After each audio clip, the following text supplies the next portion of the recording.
देवी पिता देवो जनार्दनः बान्धवाः भक्ताश्च स्वदेशो भुवनत्रयम् प्रथमो हनुमान् नाम द्वितीयो भीम एव च पूर्णप्रज्ञतृतीयस्तु भगवत्कार्यसाधकः कंसध्वंसि पदाम्भोजा संसक्तो हंसपुङ्गवः ब्रह्मण्यगुरुराजाख्यो वर्ततान् मम मानसे।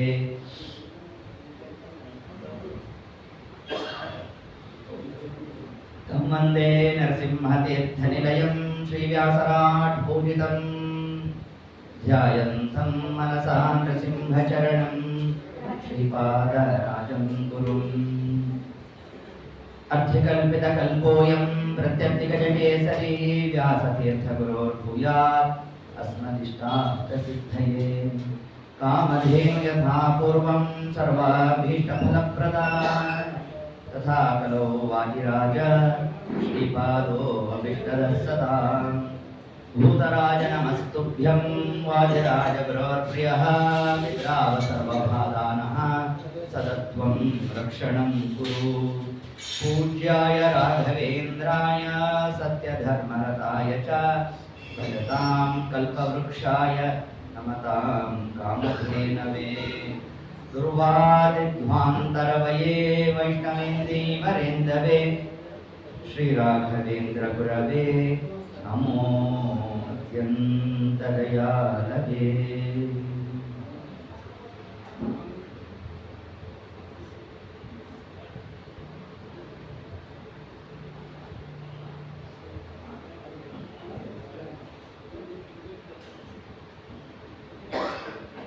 रामाय शाश्वत सुविस्तृत षड्गुणाय सर्वेश्वराय बलवीर्यमहार्णवाय नत्वालिलङ्ग किशोर्णवमुत्पपात निष्पीड्यतं गिरिवरं पवनस्य सूर्य। श्रीगुरुभ्यो नमः। हरि ओम्। ಪರಮಾತ್ಮ ಅಭಿವ್ಯಕ್ತನಾದಂತಹ ಈ ಒಂದು ದಿವಸವೇ ರಾಮನವಮಿ. ಏತತ್ಪೂರ್ವದಲ್ಲಿ ಪರಮಾತ್ಮ ಇರಲಿಲ್ಲ ಅಂತಲ್ಲ, ಸರ್ವಕಾಲಿಕವಾಗೂ ಪರಮಾತ್ಮನ ಎಲ್ಲ ರೂಪಗಳು ಎಲ್ಲ ಕಾಲದಲ್ಲೂ ಇರತಕ್ಕಂಥದ್ದೇ. ಆದರೆ ನಮಗೆ ಅಭಿವ್ಯಕ್ತನಾದ ದಿವಸ ಅದು ನಾವು ಕೃಷ್ಣ ಜನ್ಮಾಷ್ಟಮಿ ಅಂತ ಆಚರಣೆ, ರಾಮನವಮಿ ಅಂತ ಆಚರಣೆ, ನರಸಿಂಹ ಜಯಂತಿ ಅಂತ ಆಚರಣೆ. ಇದರ ಆಂತರ್ಯ ಇಷ್ಟೇ, ಪರಮಾತ್ಮ ಆ ದಿವಸ ಲೋಕಕ್ಕೂ ಕೂಡ ತಾನು ತನ್ನ ರೂಪವನ್ನು ಪ್ರಕಟ ಮಾಡಿದ ದಿವಸ. ಹಿಂಗೆ ನಾವು ನಿರ್ಣಯ ಮಾಡ್ತಾ ಯತ್ಕಿಂಚಿತು ಪೂರ್ವಕಥಾನುವಾದ. ನಿನ್ನೆ ದಿವಸದ ಕಥಾಭಾಗದಲ್ಲಿ ಹನುಮಂತ ದೇವರು ತಾವು ವಿಶ್ವಗುರೋರ್ವಿಶುದ್ಧ, ವಿಶ್ವಗುರುಗಳು ಅನ್ನೋ ಆ ಒಂದು ಅಂಶವನ್ನೇ ವಿಶಿಷ್ಟ ಕ್ರಮದಲ್ಲಿ ತಾವು ಪ್ರತಿಪಾದನೆಯನ್ನು ಮಾಡ್ತಾ, ಅರ್ಥಾತ್ ಆ ನಿರ್ಣಾಯಕ ಸಭೆಯಲ್ಲಿ ಹನುಮಂತ ದೇವರು ತಾವು ತಮ್ಮ ಉಪಸ್ಥಿತಿಯನ್ನ ಸಡಿಲ ಮಾಡಿರಲಿಲ್ಲ. ಯಾಕಿರಲಿಲ್ಲ? ಉಳಿದಂತಹ ಕವಿಗಳ ಸಾಧನೆ ಆಗಬೇಕಾಗಿತ್ತು. ಅದಕ್ಕಾಗಿ ಏನು ಒಂದೊಂದು ಕವಿಗಳು ಇಷ್ಟಿಷ್ಟು ಯೋಜನೆ ನಾವು ಮಾಡ್ತೇವೆ ಅಂತ ತಾವು ಹೇಳಿದ್ದಾರೆ, ಅದರಿಂದಲೇ ಅವರ ಸಾಧನೆ ಅಂತ ತಿಳಿಸಿದ್ದಾರೆ. ನಾವು ಅದೇ ಕಾಲದಲ್ಲಿ ಇದ್ದಿದ್ರೆ ಚೆನ್ನಾಗಿರೋದು ಏನು, 1 ಮೀಟ್ರೋ 2 ಮೀಟ್ರೋ ಏನೋ ಒಂದು ಹೇಳ್ಬೋದಿತ್ತಲ್ರಿ ನಾವು. ಇದ್ದೆ ಈಗಲೂ ಅದೇ ಕ್ರಮ ಆಗಿದ್ದಿದ್ರೆ ಬಾರಿ ಚಂದಿರೋದು ಏನು ಅಂತ ಮನಸ್ಸಿಗೆ ಬಂದರೆ ಅದೇ ತಿಳಿಸಿದ್ರು. ಸಾಧನೆ ಸರ್ವಕಾಲಿಕವಾಗಿ ಉಳಿತು. ಹೇಗೆ ಆ ಸಾಧನ ಅಂತಂದ್ರೆ ಅದಕ್ಕೆ ತಿಳಿಸ್ತಾ ಇದ್ದಾರೆ. ಹೇಗೆ ಹನುಮಂತ ದೇವರು ಆ ಕಪಿಗಳ ಸಾಧನೆಯನ್ನ ಸಂಕಲ್ಪಯಾಮಾಸಸ, ಸಂಕಲ್ಪ ಮಾತ್ರದಿಂದಲೇ ಅವರ ಸಾಧನಾದಿಗಳನ್ನು ನಡೆಸಿದ್ರು, ಅದರಂತೆ ನಾವು ಕೂಡ ಸಂಕಲ್ಪ ಮಾಡುವ ಮಾತ್ರದಿಂದಲೇ ನಮ್ಮ ಸಾಧನೆಯನ್ನು ಮಾಡಿಸ್ತಾ ಇದ್ದಾರೆ. ಅದು ಹೇಗೆ ಅಂತಂದ್ರೆ, ಪ್ರತಿನಿತ್ಯ ನಮ್ಮ ಶರೀರದಲ್ಲಿ ಕೂತು ಶ್ವಾಸೋಚ್ಛ್ವಾಸ ಕಾರ್ಯವನ್ನು ಏನು ಮಾಡ್ತಾ ಇದ್ದಾರೆ, ಎಷ್ಟು ಬಾರಿ ಉಸಿರಾಟದ ವ್ಯಾಪಾರ ನಡೆಸ್ತಾರೆ ವಾಯುದೇವರು? 21,600 ಹಂಸ ಮಂತ್ರಗಳು ಜಪ ಮಾಡೋದು ಯಾರು? ವಾಯುದೇವರು. ಫಲ ಯಾರಿಗೆ? ನಮಗೂ ಫಲ, ನಮಗೆ ಫಲ ಅಲ್ಲ, ನಮಗೂ ಫಲ. ಯಾವಾಗ ನಮಗೆ ಫಲ ಅಂತಂದ್ರೆ, ಪ್ರತಿನಿತ್ಯ ದೇವಪೂಜಾ ಕಾಲದಲ್ಲಿ ಸ್ತ್ರೀಯರು ಕೃಷ್ಣ ಮಂತ್ರ ಮಾಡಿಕೊಳ್ಳುವ ಸಮಯದಲ್ಲಿ ಈ ದಿವಸ ನನ್ನಲ್ಲಿ ವಾಯುದೇವರು ಕೂತು 21,600 ಬಾರಿ ಹಂಸ ಮಂತ್ರ ಜಪವನ್ನು ಮಾಡಿದ್ದಾರೆ ಅಂತ ಕೃಷ್ಣಾರ್ಪಣೆ ಬಿಡಿ. ನಮಗೂ ಫಲ ಬಂತು. ಜಪ ಮಾಡಿದ್ಯಾರು? ವಾಯುದೇವರು. ಸಂಕಲ್ಪ ಕೃಷ್ಣಾರ್ಪಣ ಮಾಡುವ ಮಾತ್ರದಿಂದಲೇ ನಮಗೂ ಫಲವನ್ನು ಕೊಡಿಸ್ತಿರೋರು ಯಾರು? ಮುಖ್ಯ ಪ್ರಾಣ ದೇವರು. ಇದು ಅವತಾರದಲ್ಲಾಗಲಿ ಮೂಲದಲ್ಲಾಗಲಿ ಏಕಪ್ರಕಾರವಾದ ಕಾರ್ಯವನ್ನೇ ವಾಯುದೇವರು ತಾವು ಮಾಡತಕ್ಕಂಥದ್ದು ಅಂತ ತಿಳಿಸಿದ್ದಾರೆ. ಇನ್ನೂ ಹೆಚ್ಚಿನ ಫಲ ಬೇಕ್ರಿ ನಮಗೆ ಅಂತಂದ್ರೆ 21,600 ಇಂಟು 4 ಮಾಡಿಬಿಡಿ, 86,400 ಬಂತು. ಇದು ಹ್ಯಾಕ್ ಬಂತು?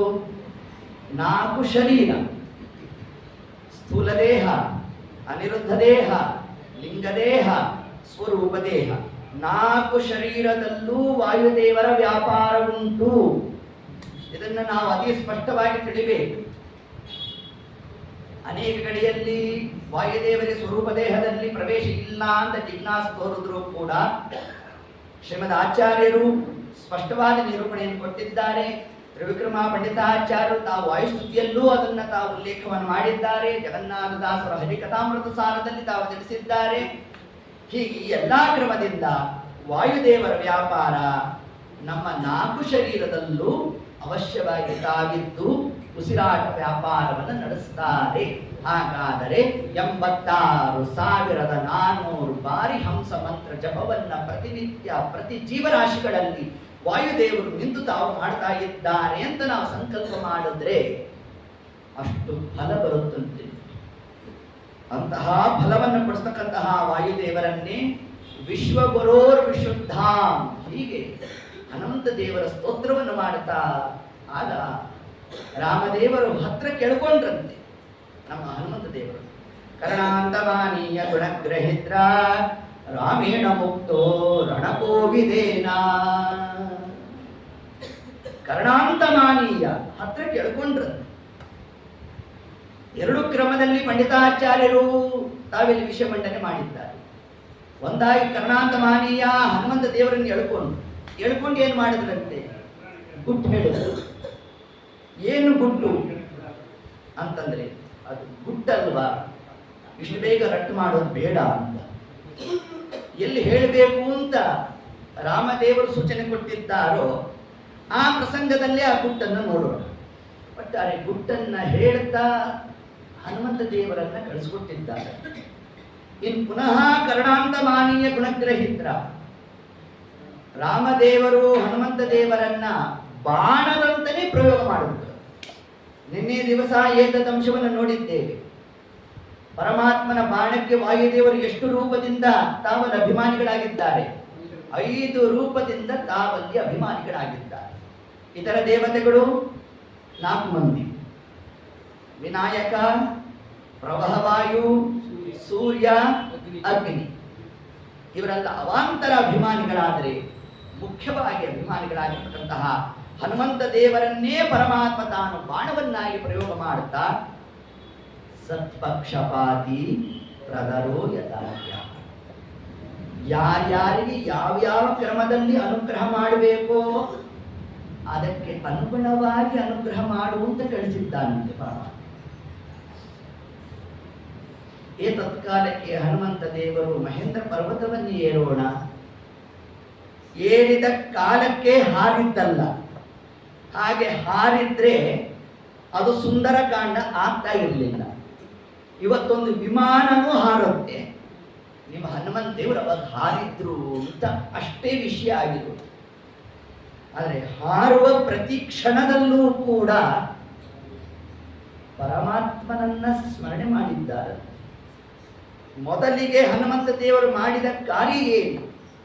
ನಾವು ನೀವು ಏನು ಮಾಡಬೇಕು ಅಂತಂದ್ರೆ, ಯಾವುದೇ ಕಾರ್ಯ ಪ್ರಾರಂಭ ಮಾಡಬೇಕಾದರೂ ಮೊದಲಿಗೆ ಮಾಡಬೇಕಾದಂತಹ ಕರ್ತವ್ಯ ನಮೋ ನಮೋ ನಾಥ ನಮೋ ನಮಸ್ತೆ, ನಮೋ ನಮೋ ರಾಮ ನಮೋ ನಮಸ್ತೆ, ಪುನಃ ಪುನಸ್ತೆ ಚರಣಾರವಿಂದಂ ನಮಾಮಿ ನಾಥೇತಿ ನಮನ್ ಸರೇ ಮೇ.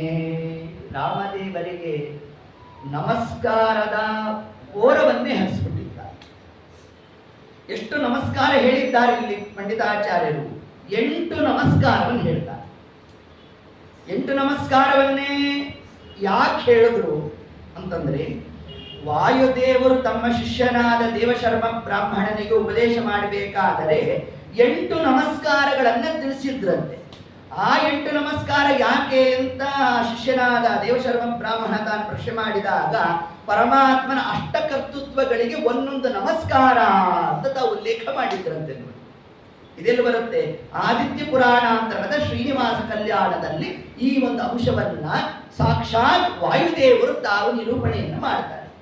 ಅಲ್ಲಿ ನಮಸ್ಕಾರ ಮಾಡಬೇಕಾದ್ರೆ 8 ನಮಸ್ಕಾರವನ್ನು ತಿಳಿಸಿದ್ದರ ಆಂತರ್ಯ ಪರಮಾತ್ಮನ ಸೃಷ್ಟಿಯಾಗಿ ಅಷ್ಟಕರ್ತೃತ್ವಕ್ಕೆ ಒಂದೊಂದು ನಮಸ್ಕಾರವನ್ನ ತಾವಲ್ಲಿ ಮಾಡ್ತಾ, ಅಂದ್ರೆ ಆ ಅಷ್ಟಕರ್ತೃತ್ವಾದಿಗಳು ಕೂಡ ಲೋಕ ವಿಲಕ್ಷಣವಾದದ್ದು, ಕೇವಲ ಪರಮಾತ್ಮನಿಂದ ಮಾತ್ರ ನಡೀತಕ್ಕಂತಹ ವ್ಯಾಪಾರ, ಆ ಒಂದು ಅಂಶವನ್ನೇ ಇಲ್ಲಿ ವಿಶೇಷವಾಗಿ ಚಿಂತನೆಯನ್ನು ಮಾಡ್ತಾ ಹನುಮಂತ ದೇವರು ತಾವು ಮೊದಲಿಗೆ ನಮಸ್ಕಾರವನ್ನು ಮಾಡಿದರು. ತರುವಾಯ ಸ್ತೋತ್ರ ಮಾಡಿದರು. ಕೇವಲ ನಮಸ್ಕಾರ ವರ್ಜ್ಯ. ನಮಸ್ಕಾರ ಮಾಡಬೇಕಾದರೆ ಗಟ್ಟಿಯಾಗಿ ಸ್ತೋತ್ರ ಮಾಡಬೇಕು. ಸ್ತೋತ್ರವನ್ನು ಮಾಡ್ತಾ ನಮಸ್ಕಾರ ಮಾಡಬೇಕೇ ಹೊರತಾಗಿ ಜಪ ಮಾಡಬೇಕಾದ್ರೆ ಮನಸ, ಆದರೆ ಪಾರಾಯಣ ಮಾಡಬೇಕಾದರೆ, ನಮಸ್ಕಾರ ಮಾಡಬೇಕಾದರೆ ಗಟ್ಟಿಯಾಗಿ ನಾವು ಸ್ತೋತ್ರವನ್ನ ಹೇಳಬೇಕು, ಪರಮಾತ್ಮನ ಗುಣಗಳ ಚಿಂತನೆಯನ್ನು ಮಾಡಬೇಕು ಅಂತ ಹನುಮಂತ ದೇವರು ಏತತ್ಕಾಲಕ್ಕೆ ತಾವು ಮಹೇಂದ್ರ ಪರ್ವತದ ಮೇಲೆ ನಿಂತಾಗ ರಾಮದೇವರ 6 ಗುಣಗಳ ಚಿಂತನೆಯನ್ನ ಮಾಡಿದರು. ರಾಮಾಯ ಶಾಶ್ವತ ಸುವಿಸ್ತೃತ ಷಡ್ಗುಣಾಯ ಸರ್ವೇಶ್ವರಾಯ ಬಲವೀರ್ಯ ಮಾರ್ಣವಾಯ. ರಾಮಾಯ ಶಾಶ್ವತ ಸುವಿಸ್ತೃತ ಷಡ್ಗುಣಾಯ, ದೇವರ 6 ಗುಣಗಳ ಚಿಂತನೆಯನ್ನು ಮಾಡಬೇಕು. ಎಷ್ಟು ಸಮಂಜಸವಾಗಿ ಆಚಾರ್ಯ ಮಧ್ವರಿಗೆ ಉಲ್ಲೇಖ ಮಾಡಿದ್ದಾರೆ ಅಂತಂದ್ರೆ, ಯಾಕೆ 6 ಗುಣಗಳನ್ನೇ ಕೊಟ್ಟರು? ಇದನ್ನು ವ್ಯಾಸರಾಜರು ಪ್ರತಿಪಾದನೆ ಮಾಡ್ತಾರೆ. ಮತ್ತು ತಂತ್ರಸಾರದಲ್ಲಿ ಶ್ರೀಮದ್ ಆಚಾರ್ಯ ಏತದ್ ವಿಷಯವನ್ನು ತಾವು ತಿಳಿಸ್ತಾ, ಹನುಮಂತ ದೇವರು ಪರಮಾತ್ಮನ 6 ಗುಣಗಳನ್ನೇ ವಿಶೇಷತಃ ಉಪಾಸನೆ ಮಾಡಲಿಕ್ಕೆ ಏನು ಕಾರಣ ಅಂತ ಹೀಗೊಂದು ಪ್ರಶ್ನೆ ಬಂದ್ರೆ, ನಾವು ನೀವು ದೇವರ ಪೂಜೆ ಅಂತಂದ್ರೆ ಎಲ್ಲಿ ಮಾಡಬೇಕು? ಚಕ್ರಾಬ್ಜ ಮಂಡಲದಲ್ಲಿ ಮಾಡಬೇಕು. ಪೂಜ್ಯಶ್ಚ ಭಗವಾನ್ ವಿಷ್ಣು ಚಕ್ರಾಬ್ಜಾಬ್ದಿಕ ಮಂಡಲೆ. ಒಂದಾಗಿ ವಿಷ್ಣು ಮತ್ತು ನಿತ್ಯ ಚಕ್ರಾಬ್ಜ ಮಂಡಲದಲ್ಲಿ ನಾವು ದೇವರನ್ನು ಉಪಾಸನೆ ಮಾಡಬೇಕು. ನಮಗೆ ಚಕ್ರಾಬ್ಜ ಮಂಡಲ ಅಂದ್ರೆ ತಲೆಗೆ ಬರುವುದು ಯಾವುದು ಅಂತಂದ್ರೆ, ಸೋಮಸೂತ್ರದಲ್ಲಿ ಬರುವ ಚಕ್ರಾಬ್ಜ ಮಂಡಲ ಮಾಡೋಣ. ನಾನೇನಾದ್ರೂ ವಿರೋಧಿ ಅಲ್ಲ, ಮತ್ತೆ ಆದ್ರೆ ಆಚಾರ್ಯರ ಉದ್ದೇಶ ಅದಲ್ಲ, ಅಷ್ಟಿರ್ಬೇಕು. ನಮ್ಮ ಹೃದಯದಲ್ಲೇ ಇರೋದೇನು? ಚಕ್ರಗಳು, ಅಬ್ಜಗಳು. ಅಲ್ಲಿ ನಾವು ಉಪಾಸನೆ ಮಾಡಬೇಕಾದರೆ ಬಹಳ ಕ್ಲಿಷ್ಟ ಸಾಧ್ಯ. ಆಚಾರ್ಯರನ್ನ ನಾವು ಯಾಕೆ ಪ್ರತಿ ಕ್ಷಣದಲ್ಲೂ ಸ್ಮರಿಸಬೇಕು ಅಂತಂದ್ರೆ, ಚಕ್ರಾಬ್ಜ ಮಂಡಲವನ್ನ ತಾವು ಅನುಗ್ರಹ ಮಾಡಿ ಕೊಟ್ಟಿದ್ದಾರೆ. ನಾವಿವತ್ತಿನ ದಿವಸ ನೋಡಿದ್ರೆ ಅದರ ಚಕ್ರ, ತ್ರಿಕೋಣ, ಷಟ್ಕೋಣ, ಹೀಗೆ ಅಷ್ಟದಳ, ಈ ಕ್ರಮದಲ್ಲಿ ನಾವು ಕಂಡುಬಿಡ್ತೇವೆ. ಇದು ಎಲ್ಲಿ ಹೇಗೆ ಸಿಕ್ತು ನಿರ್ಮಾಣ ಮಾಡಲಿಕ್ಕೆ ಅಂತಂದ್ರೆ, ನಮ್ಮ ತಲೆ ಮೇಲಿಂದ ಒಂದು ಇದು ಹೋಗ್ತಾ ಇರುತ್ತಲ್ಲ, ಈ ಮದುವೆ ಮನೆಗೆಲ್ಲ ಹೋದ ಫೋಟೋ ತೆಗಿ, ಡ್ರೋನ್ ಡ್ರೋನ್ ಒಂದು ಬಂದರೆ ಹೇಗೆಲ್ಲ ಫೋಟೋ ತಗೊಳತ್ತಲ್ಲ ಮೇಲಿಂದ, ಅದರಂತೆ ವಾಯುದೇವರು ನಮ್ಮ ಶಿರಸ್ಸಿನ ಮೇಲೆ ನಿಂತು ಫೋಟೋನ ಕ್ಲಿಕ್ಕಿಸಿದ್ರಂತೆ. ತಗೊಂಡಾಗ ಈ ಶರೀರದಲ್ಲಿ ನಾನಾ ಭಾಗದಲ್ಲಿ ನಾನಾ ದಳದ ಚಕ್ರಗಳು ಅಬ್ಜಗಳು ಕೂತಿದೆ. ನಮಗೆ ಉಪಾಸನೆಗೆ ಎಟಕಲೇ ಇಲ್ಲ. ಅದಕ್ಕೆ ಏನು ಮಾಡಿದ್ರು ಆಚಾರ್ಯರು, ಅದೆಲ್ಲ ಒಟ್ಟಾರೆ ಒಂದು ಕಡೆಗೆ ಸೇರಿಸ್ಬಿಟ್ಟು, ಸೇರಿಸಿದ್ದೆ ಆದದ್ದೇನು? ಚಕ್ರಾಬ್ಜ ಮಂಡಲ. ಅದನ್ನು ಈಗ ಯಾಕೆ ಹೇಳ್ತಾ ಇದ್ದೀರಿ ಅಂತಂದ್ರೆ, ಹನುಮಂತ ದೇವರು ತಾವು ಹಾರುವ ಕಾಲಕ್ಕೆ ಪರಮಾತ್ಮನ 6 ಗುಣಗಳ ಚಿಂತನೆಯನ್ನು ಮಾಡಿದ್ರು ಅಂತ ಶ್ರೀಮದ್ ಆಚಾರ್ಯರು ತಾತ್ಪರ್ಯ ನಿರ್ಣಯ ಗ್ರಂಥದಲ್ಲಿ ಉಲ್ಲೇಖ ಮಾಡಿದ್ರು. 6 ಗುಣಗಳನ್ನೇ ಯಾಕೆ ಉಪಾಸನೆ ಮಾಡಿದ್ರು ಅನ್ನೋ ವಿಷಯವನ್ನು ಉಲ್ಲೇಖ ಮಾಡಿದ್ರು ಅಂತಂದ್ರೆ, ಭಗವಾನ್ ಶಬ್ದವಾಚ್ಯ. ಅಲ್ಲಿ ವೈಶಿಷ್ಟ್ಯ ಏನು 6 ಗುಣಗಳಿಗೆ ಅಂತಂದ್ರೆ, ಈ ಚಕ್ರಾಬ್ಜ ಮಂಡಲದಲ್ಲಿ ಅದರ ಅಭ್ಯಾಸ ಮಾಡಿದವರಿಗೆ ಥಟ್ಟನೆ ತಲೆಗೆ ಬರುತ್ತೆ. ಮೊದಲಿಗೆ ಒಂದು ವರ್ತುಲಾಕಾರವನ್ನ ಹಾಕಬೇಕು. ವರ್ತುಲಾಕಾರ ಅಂದ್ರೆ 0, ಅದರ ಮಧ್ಯದಲ್ಲಿ ಒಂದು ಬಿಂದು, ಅದರ ಹೆಸರು ಘೃಣಿ. ಘೃಣಿ ಅಂತ ಬರಿಬೇಕು. ಆ ವರ್ತುಲಾಕಾರದ ಮೇಲೆ ಒಂದು ತ್ರಿಕೋಣ, ಆಯ್ತಾ? ಆ ತ್ರಿಕೋಣ ಯಾರು? ತ್ರಿಕೋಣಕ್ಕೆ ಅಭಿಮಾನಿ ಯಾರು? ಲಕ್ಷ್ಮೀದೇವಿ. ಅದಕ್ಕೆ 3 ಬಿಂದುಗಳು ಬರುತ್ತೆ. ಟ್ರಯಾಂಗಲ್ ಅಲ್ಲಿ ಎಷ್ಟು ಕಾರ್ನರ್ ಸಿಗುತ್ತೆ ನಿಮಗೆ? 3 ಸಿಗುತ್ತೆ ಅಲ್ವಾ? ಲಕ್ಷ್ಮೀದೇವಿಯ 3 ರೂಪಗಳು: ಶ್ರೀ, ಭೂ, ದುರ್ಗಾ. ಇಚ್ಛಾಶಕ್ತಿ, ಕ್ರಿಯಾಶಕ್ತಿ, ಜ್ಞಾನಶಕ್ತಿ. 3 ಶಕ್ತಿಗಳು ನಮ್ಮಲ್ಲಿ ಪ್ರಚೋದನೆ ಆಗಬೇಕಾದರೆ ಲಕ್ಷ್ಮೀದೇವಿ ನಿಂತು ಕಾರ್ಯವನ್ನು ನಡೆಸಬೇಕು. ಇದು ತ್ರಿಕೋಣ. ಮೊದಲಿಗೆ ವರ್ತುಲಾಕಾರ, ಅದರಲ್ಲಿ ಪರಮಾತ್ಮ ಬಂದ. ಅದರ ಹೊರವಲಯದಲ್ಲಿ ಯಾರು ಬಂದು? ಲಕ್ಷ್ಮೀದೇವಿ ಬಂದು. ಅದರ ಹೊರಭಾಗದಲ್ಲಿ ಷಟ್ಕೋಣ. ಆ ಷಟ್ಕೋಣಕ್ಕೆ ಯಾರು ಅಭಿಮಾನಿಗಳು? ವಾಯುದೇವರು ಅಭಿಮಾನಿಗಳು. ಆ ಷಟ್ಕೋಣದಲ್ಲಿ ನಾವು ಏನು ಚಿಂತನೆ ಮಾಡಬೇಕು? ಷಟ್ಕೋಣ ಹೇಗಿರುತ್ತೆ? ಯಂತ್ರೋದ್ಧಾರಕ ಪ್ರಾಣದೇವರನ್ನು ನೋಡಿದ್ದೀರಾ ಅಲ್ವಾ? ಹೇಗೆ ಇರುತ್ತೋ ಅದೇ ಷಟ್ಕೋಣವೇ ನಮ್ಮ ಚಕ್ರಾಬ್ಜ ಮಂಡಲ. ವಾಯುದೇವರು ಇರ್ತಕ್ಕಂಥದ್ದು ಆ ಷಟ್ಕೋಣವನ್ನೇ ಯಾಕೆ ವ್ಯಾಸರಾಜರು ತಾವಲ್ಲಿ ತಗೊಂಡಿದ್ದಾರೆ ಅಂತಂದ್ರೆ, ನಮ್ಮ ಬಿಂಬೋಪಾಸನೆಗೆ ಷಟ್ಕೋಣದಲ್ಲಿ ಇರ್ತಕ್ಕಂತಹ ಭಗವದ್ ರೂಪವನ್ನ ಉಪಾಸನೆ ಮಾಡಬೇಕು ಎಂದು ತಿಳಿಸಿದ್ದಾರೆ. ಬಹಳ ವಿಸ್ತಾರವಾಗಿ ಹೋಗುತ್ತೆ ಯಾವುದು ಷಟ್ಕೋಣದಲ್ಲಿ ಉಪಾಸನಾ ಕ್ರಮ. ಈಗ ಪ್ರಸ್ತುತ ನಮಗೆ ಏನು ಬೇಕು ಅಷ್ಟು ನೋಡಿ ಮುಂದಕ್ಕೆ ಹೋಗೋಣ. ಅದರಲ್ಲಿ ಆ ಒಂದೊಂದು ಕೋಣದಲ್ಲೂ ಕೂಡ ನಾವು ಪರಮಾತ್ಮನ ಷಟ್ಗುಣಾಯ ಒಂದೊಂದು ಗುಣವನ್ನ ಉಪಾಸನೆ ಮಾಡಬೇಕು. ಯಾವ್ದ್ಯಾವುದು ಗುಣ ಅಂತಂದ್ರೆ, ಪೂರ್ಣ ಜ್ಞಾನಾತ್ಮನೇ ನಮಃ. ಮೊದಲನೇ ಕೋಣದಲ್ಲಿ ನಿಮಗೆ 6 ಗುಣಗಳದ್ದೇ ಭಗವಾನ್ ರೂಪದ್ದೇ ಅಲ್ಲಿ ವಿಸ್ತಾರ ಅಷ್ಟೇ. ಪೂರ್ಣ ತೇಜಾತ್ಮನೇ ನಮಃ, ಪೂರ್ಣ ಐಶ್ವರ್ಯಾತ್ಮನೇ ನಮಃ, ಪೂರ್ಣ ಶಕ್ತ್ಯಾತ್ಮನೇ ನಮಃ. ಎಷ್ಟಾಯ್ತು? 4 ಆಯ್ತು. ಪೂರ್ಣ ಆನಂದಾತ್ಮನೇ ನಮಃ ಮತ್ತು ಪೂರ್ಣ ವಿಭಾಗ, ಪೂರ್ಣ ಶಕ್ತನೇ, ಪೂರ್ಣ ಯಾವುದು ಅಲ್ಲ, ಈ ಷಟ್ಕೋಣದಲ್ಲಿ ಅದ್ಯಾಪಿ ವೀರ್ಯ ಮತ್ತು ಬಲವನ್ನ ಸೇರಿಸಿಲ್ಲ. ಇಲ್ಲಿ ತಗೊಂಡಿರೋದೇ ನಮಗೆ ಪೂರ್ಣ ತೇಜಾತ್ಮನೇ ನಮಃ, ಪೂರ್ಣ ಶಕ್ತ್ಯಾತ್ಮನೇ, ಪೂರ್ಣ ಐಶ್ವರ್ಯಾತ್ಮನೇ ನಮಃ, ಪೂರ್ಣ ಆನಂದಾತ್ಮನೇ ನಮಃ ಮತ್ತು ಪೂರ್ಣ ವೀರ್ಯಾತ್ಮನೇ ನಮಃ. ಇಷ್ಟು ಗುಣಗಳು ನಮಗೆ 6 ಗುಣಗಳು ಸೇರಿದ್ದೆ 6 ಕೋಣದಲ್ಲಿ ನಾವು ಉಪಾಸನೆ ಮಾಡಬೇಕು. ಆ ಷಟ್ಕೋಣಕ್ಕೆ ಅಭಿಮಾನಿಗಳು ಯಾರು? ವಾಯುದೇವರು. ಆ ವಾಯುದೇವರೇ ಇಲ್ಲಿ ಹನುಮಂತ ದೇವರಾಗಿ ಬಂದಿದ್ದಾರೆ. ಆದ್ದರಿಂದ ಯಾವ ವಾಯುದೇವರು ಷಟ್ಕೋಣಕ್ಕೆ ಅಭಿಮಾನಿಗಳೋ ಅಂತಹ ನಮ್ಮ ಹನುಮಂತ ದೇವರು ಪರಮಾತ್ಮನ 6 ಗುಣಗಳನ್ನೇ ತಾವಲ್ಲಿ ಯಾಕೆ ಉಪಾಸನೆ ಮಾಡಿದ್ರು ಅಂತಂದ್ರೆ, ತಾವು ಷಟ್ಕೋಣಕ್ಕೆ ಅಭಿಮಾನಿಗಳು ಅನ್ನೋ ವಿಷಯವನ್ನ ತಾವು ಪ್ರತಿಪಾದನೆ ಮಾಡಿದ್ದಾರೆ. ಇಷ್ಟು ನಾವು ಚಿಂತನೆ ಮಾಡಬೇಕಲ್ಲಿ. ಹೀಗೆ ಆ 6 ಗುಣಗಳು 6 ಗುಣಗಳಲ್ಲಿ ಪುನಃ ಆಚಾರ್ಯರು ಏನು ಮಾಡಿದ್ರು, 2 ಗುಣಗಳನ್ನು ಹೆಕ್ಕಿದ್ರು. ಬಲ, ವೀರ್ಯ, ಮಹಾರ್ಣವಾಯ. ನಾವು ಒಂದು ಕಾರ್ಯಕ್ಕೆ ಹೋಗಬೇಕಾದರೆ ಯಾವ ಕಾರ್ಯವನ್ನು ನಿಮಿತ್ತ ಮಾಡಿ ಹೋಗ್ತಾ ಇದ್ದೇವೆ ಅದಕ್ಕೆ ಅನುಗುಣವಾಗಿ ಪರಮಾತ್ಮನ ಗುಣದ ಚಿಂತನೆ ಮಾಡಬೇಕು. ಇದನ್ನು ಶ್ರೀಮದ್ ಆಚಾರ್ಯರು ತಿಳಿಸಿದ್ದಾರೆ. ಷಡ್ಗುಣದಲ್ಲೇ ಬಲವೀರ್ಯ ಸೇರಿದೆ.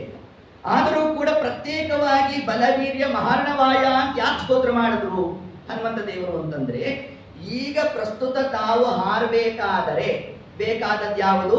ಬಲ ಮತ್ತು ವೀರ್ಯ. ವೀರ್ಯ ಅಂದ್ರೆ ಏನು? ಹಿಡಿದ ಕಾರ್ಯ ಪೂರ್ಣ ಮಾಡುವುದು. ಅದಕ್ಕಾಗಿ ವಾಯುದೇವರನ್ನ, ಹನುಮಂತ ದೇವರನ್ನ ಏನಂತ ಕರೆದಿದ್ದಾರೆ? ನಮಾಮಿ ದೂತಂ ಅಂತ ಕರೆದಿದ್ದಾರೆ. ವಾಯುದೇವರು ದೂತರು ಅಂತ ಸಂಬೋಧನೆ ಮಾಡುದು. ಏನು ದೂತ ಶಬ್ದಾರ್ಥ ಏನು ಹೇಳುತ್ತೆ ನಮಗೆ?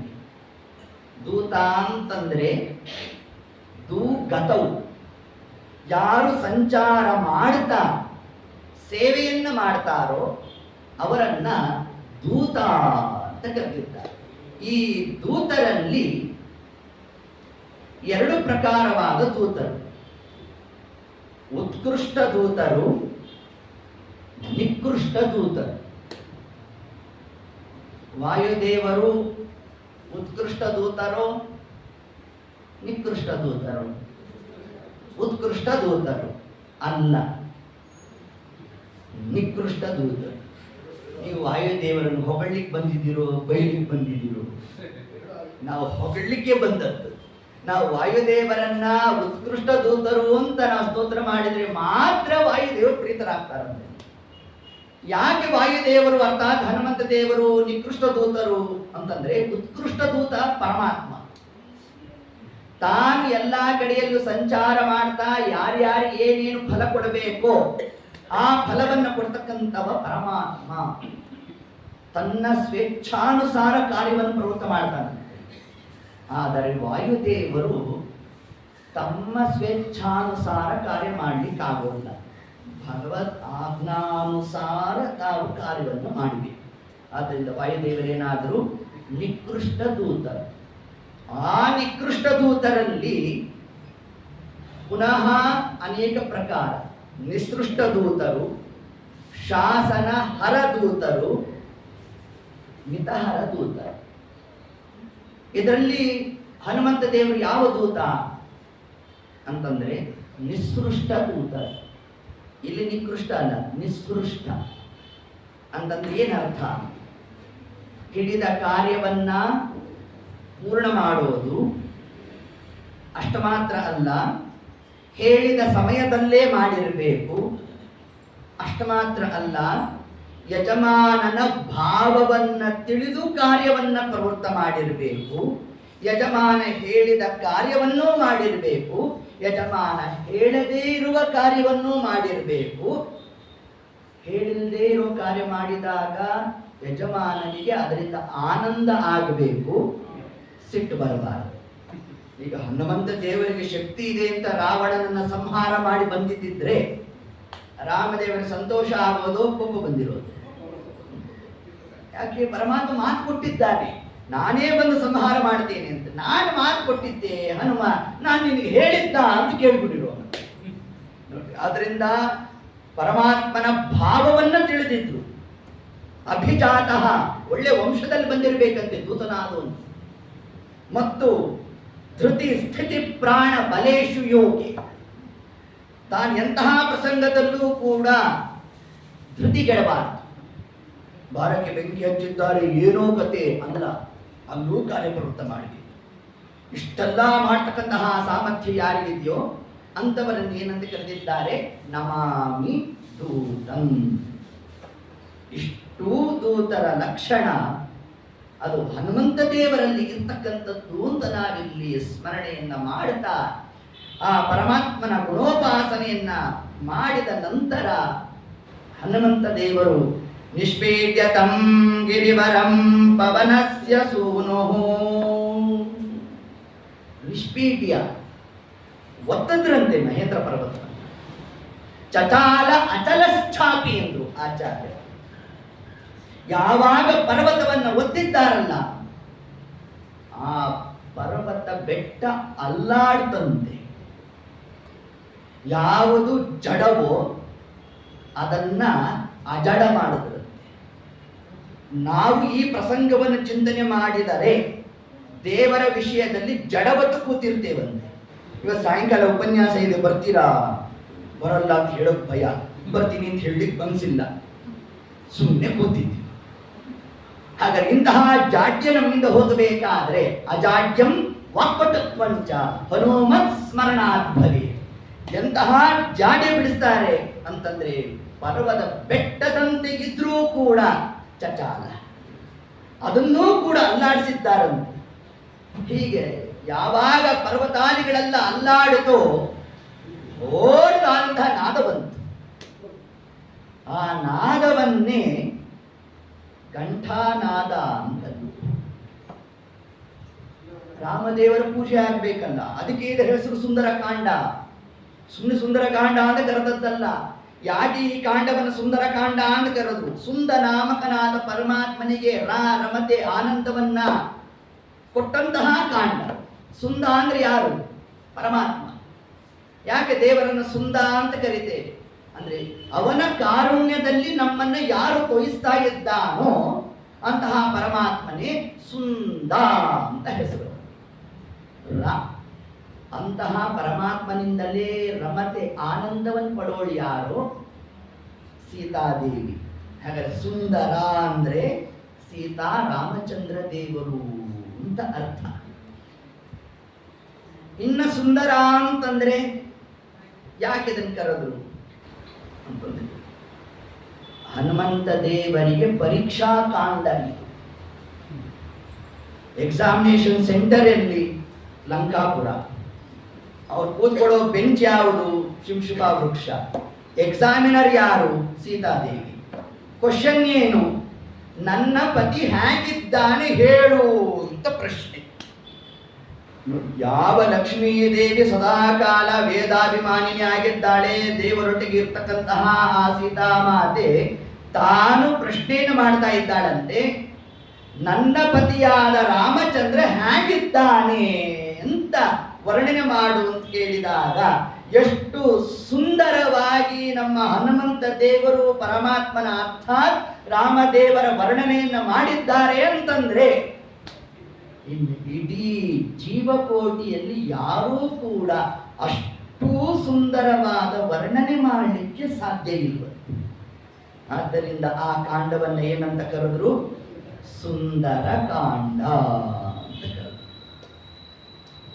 ಇನ್ನ ಯಾವ ವಾಯುದೇವರು ಈ ಶರೀರದಲ್ಲಿದ್ರೆ ಈ ದೇಹಕ್ಕೆ ಜೀವಕಳೆ ಇರುತ್ತೋ, ಯಾವಾಗ ವಾಯುದೇವರು ಈ ಶರೀರದಿಂದ ಹೊರಟಾಗ ಪ್ರೇತ ಕಳೆ ಪ್ರಾಪ್ತಿಯಾಗುತ್ತೋ, ಯಾರ ಆಗಮನದಿಂದ ನಮ್ಮಲ್ಲಿ ಸೌಂದರ್ಯವೋ, ಯಾರ ನಿರ್ಗಮನದಿಂದಾಗಿ ಜೀವ ಕಳೆ ತಾನು ತನ್ನ ಸತ್ವವನ್ನು ಕಳ್ಕೊಳ್ಳುತ್ತೋ ಅಂತಹ ವಾಯುದೇವರ ಅಸ್ತಿತ್ವ ಇರ್ತಕ್ಕಂತಹ ಕಾಂಡವನ್ನೇ ಏನಂತ ಕರೆದಿದ್ದಾರೆ?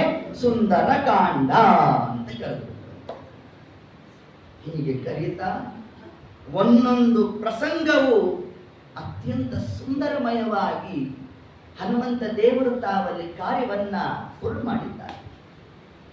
ನಿಷ್ಪೇಡ್ಯತಂ ಗಿರಿವರಂ ಪವನಸ್ಯ ಸೂನು. ಯಾವಾಗ ಪರ್ವತವನ್ನು ಒತ್ತಿದ್ರು ರಸಾತಳ ಲೋಕಕ್ಕೆ ಹೊಟ್ಟೋಯ್ತಂತೆ. ಹೋದಾಗ ಅಲ್ಲಿ ಅನೇಕ ಜನ ರಾಕ್ಷಸರು ಬಂಗಾರದ ಬಟ್ಟಲಲ್ಲಿ ಹರಿವಾಣದಲ್ಲಿ ಸುರಾಪಾನ ಮಾಡ್ತಾ ಇದ್ರಂತೆ. ಅವರನ್ನೆಲ್ಲ ಸಂಹಾರ ಮಾಡಿಬಿಟ್ಟು ಪುನಃ ನಿಷ್ಪೀಡ್ಯತಂ ಗಿರಿವರಂ ಪವನಸ್ಯ ಸೂನು. ಇನ್ನೊಂದ್ಸತಿ ಮಹೇಂದ್ರ ಪರ್ವತವನ್ನು ಒತ್ತಿದ್ರಂತೆ. ಒತ್ತಿದಾಗ ಸಲಿಲಂ ಪ್ರಸಸಸ್ರಾವ, ಒಳಗಡೆ ಇದ್ದಂತಹ ಜಲ ಮೇಲಕ್ಕೆ ಚಿಮ್ಮಿತಂತೆ. ಪರಮಾತ್ಮನಿಗೆ ಅಭಿಷೇಕ ಅಂದ್ರಂತೆ ಹನುಮಂತ ದೇವರು. ಪರಿ ಕೆಲಸವು ನಿನ್ನ ಮಹಾಪೂಜೆ ನಿರುತಯನಗೆ ಕೊಡೋ ಪಾಂಡುರಂಗ. ದಾಸರಾಯರು ಏನಾರು ಈ ಮಾತನ್ನು ಉದ್ಗಾರ ಮಾಡಿದ್ದಾರೆ ಅಂತಂದ್ರೆ ಅವರಿಗೆ ಸ್ಫೂರ್ತಿ ಯಾವುದು? ಸುಂದರಕಾಂಡ. ಸುಮ್ಮನೆ ಹನುಮಂತ ದೇವರು ಹಾರಿದ್ದಾರೆ ಅಷ್ಟು ಕಾರ್ಯಕ್ಕೆ ಇದನ್ನು ಸುಂದರಕಾಂಡ ಅಂತ ಕರೆದಿಲ್ಲ. ಮಾಡಿರುವ ಒಂದೊಂದು ಕಾರ್ಯವೂ ಕೂಡ ಭಗವತ್ ಪರವಾದ ಚಿಂತನೆಯನ್ನು ನಡೆಸಿದ್ದಾರೆ ಹನುಮಂತ ದೇವರು. ಇಷ್ಟು ಮಾಡ್ತಾ ಪಾತಾಳ ಲೋಕಕ್ಕೆ ಹೋಯ್ತಂತೆ ಮಹೇಂದ್ರ ಪರ್ವತ. ಇದಕ್ಕೆ ವಾದಿರಾಜರು ವ್ಯಾಖ್ಯಾನ ಮಾಡ್ತಾರೆ. ಯಾಕೆ ಗೊತ್ತೇನು? ಭೂದೇವಿ ಅತ್ಯಂತ ದುಃಖಿತಳಾಗಿದ್ಲಂತೆ, ನನ್ನ ಮಗಳನ್ನ ಅಪಹರಣ ಮಾಡಿಬಿಟ್ಟಿದ್ದಾರೆ ಅಂತ. ಅದಕ್ಕೆ ಹನುಮಂತ ದೇವರು ಅಂದ್ರಂತೆ, ಅಮ್ಮ ನೀನೇನು ದುಃಖ ಪಡಬೇಡ, ನಾನು ಹೋಗ್ತಾ ಇದ್ದೇನೆ ಅಂತ ಧೈರ್ಯವನ್ನು ಕೊಡಲು ಸುಗ. ಅದು ಪಾತಾಳ ಲೋಕಕ್ಕೆ ಮಹೇಂದ್ರ ಪರ್ವತವನ್ನ ಹನುಮಂತ ದೇವರು ಯಾಕೆ ಅಲ್ಲಿ ಕಳಿಸಿದ್ರು ಅಂತಂದ್ರೆ ಭೂದೇವಿಗೆ ಸ್ಥೈರ್ಯವನ್ನು ತುಂಬಲಿಕ್ಕೆ ಅಂತ ವಾದಿರಾಜರು ವ್ಯಾಖ್ಯಾನವನ್ನು ಮಾಡ್ತಾರೆ. ಹೀಗೆ ಮಾಡ್ತಾ ನಿಷ್ಪೀಡ್ಯತಂ ಗಿರಿವರಂ ಪವನಸ್ಯ ಸೂನು, ಇನ್ನೊಂದ್ಸತಿ ತಾವು ಆ ಪರ್ವತವನ್ನ ಒತ್ತುತ್ತಾ ಯಾವಾಗ ಹನುಮಂತ ದೇವರು ತಾವು ಹಾರದ್ರು ಗಿರಿವರಂ, ಆ ವೃಕ್ಷದ ಪರ್ವತದಲ್ಲಿದ್ದಂತಹ ವೃಕ್ಷಗಳು, ಅದರಲ್ಲಿದ್ದಂತಹ ಪುಷ್ಪಗಳು ಅದೆಲ್ಲ ವೃಷ್ಟಿಗೆ ಇವೆ. ಅದೇ ಪರಮಾತ್ಮನಿಗೆ ಅರ್ಚನೆ ಅಂತಂದ್ರು. ಇನ್ನ ಧೂಳು ಇರ್ತಲ್ಲ ಅದನ್ನೇ ಧೂಪಾರತಿ ಅಂದ್ರು. ಅಲ್ಲಿಗೆ ನಿಲ್ಲಿಸ್ಕೊಂಡ್ರು ಘಟ್ಟ. ಅದಾದ್ಮೇಲೆ ಸ್ವಲ್ಪ ಬ್ರಹ್ಮಯಜ್ಞ ಆಗ್ಬೇಕು ಅಂತ ನಿಲ್ಲಿಸ್ಕೊಂಡ್ರು.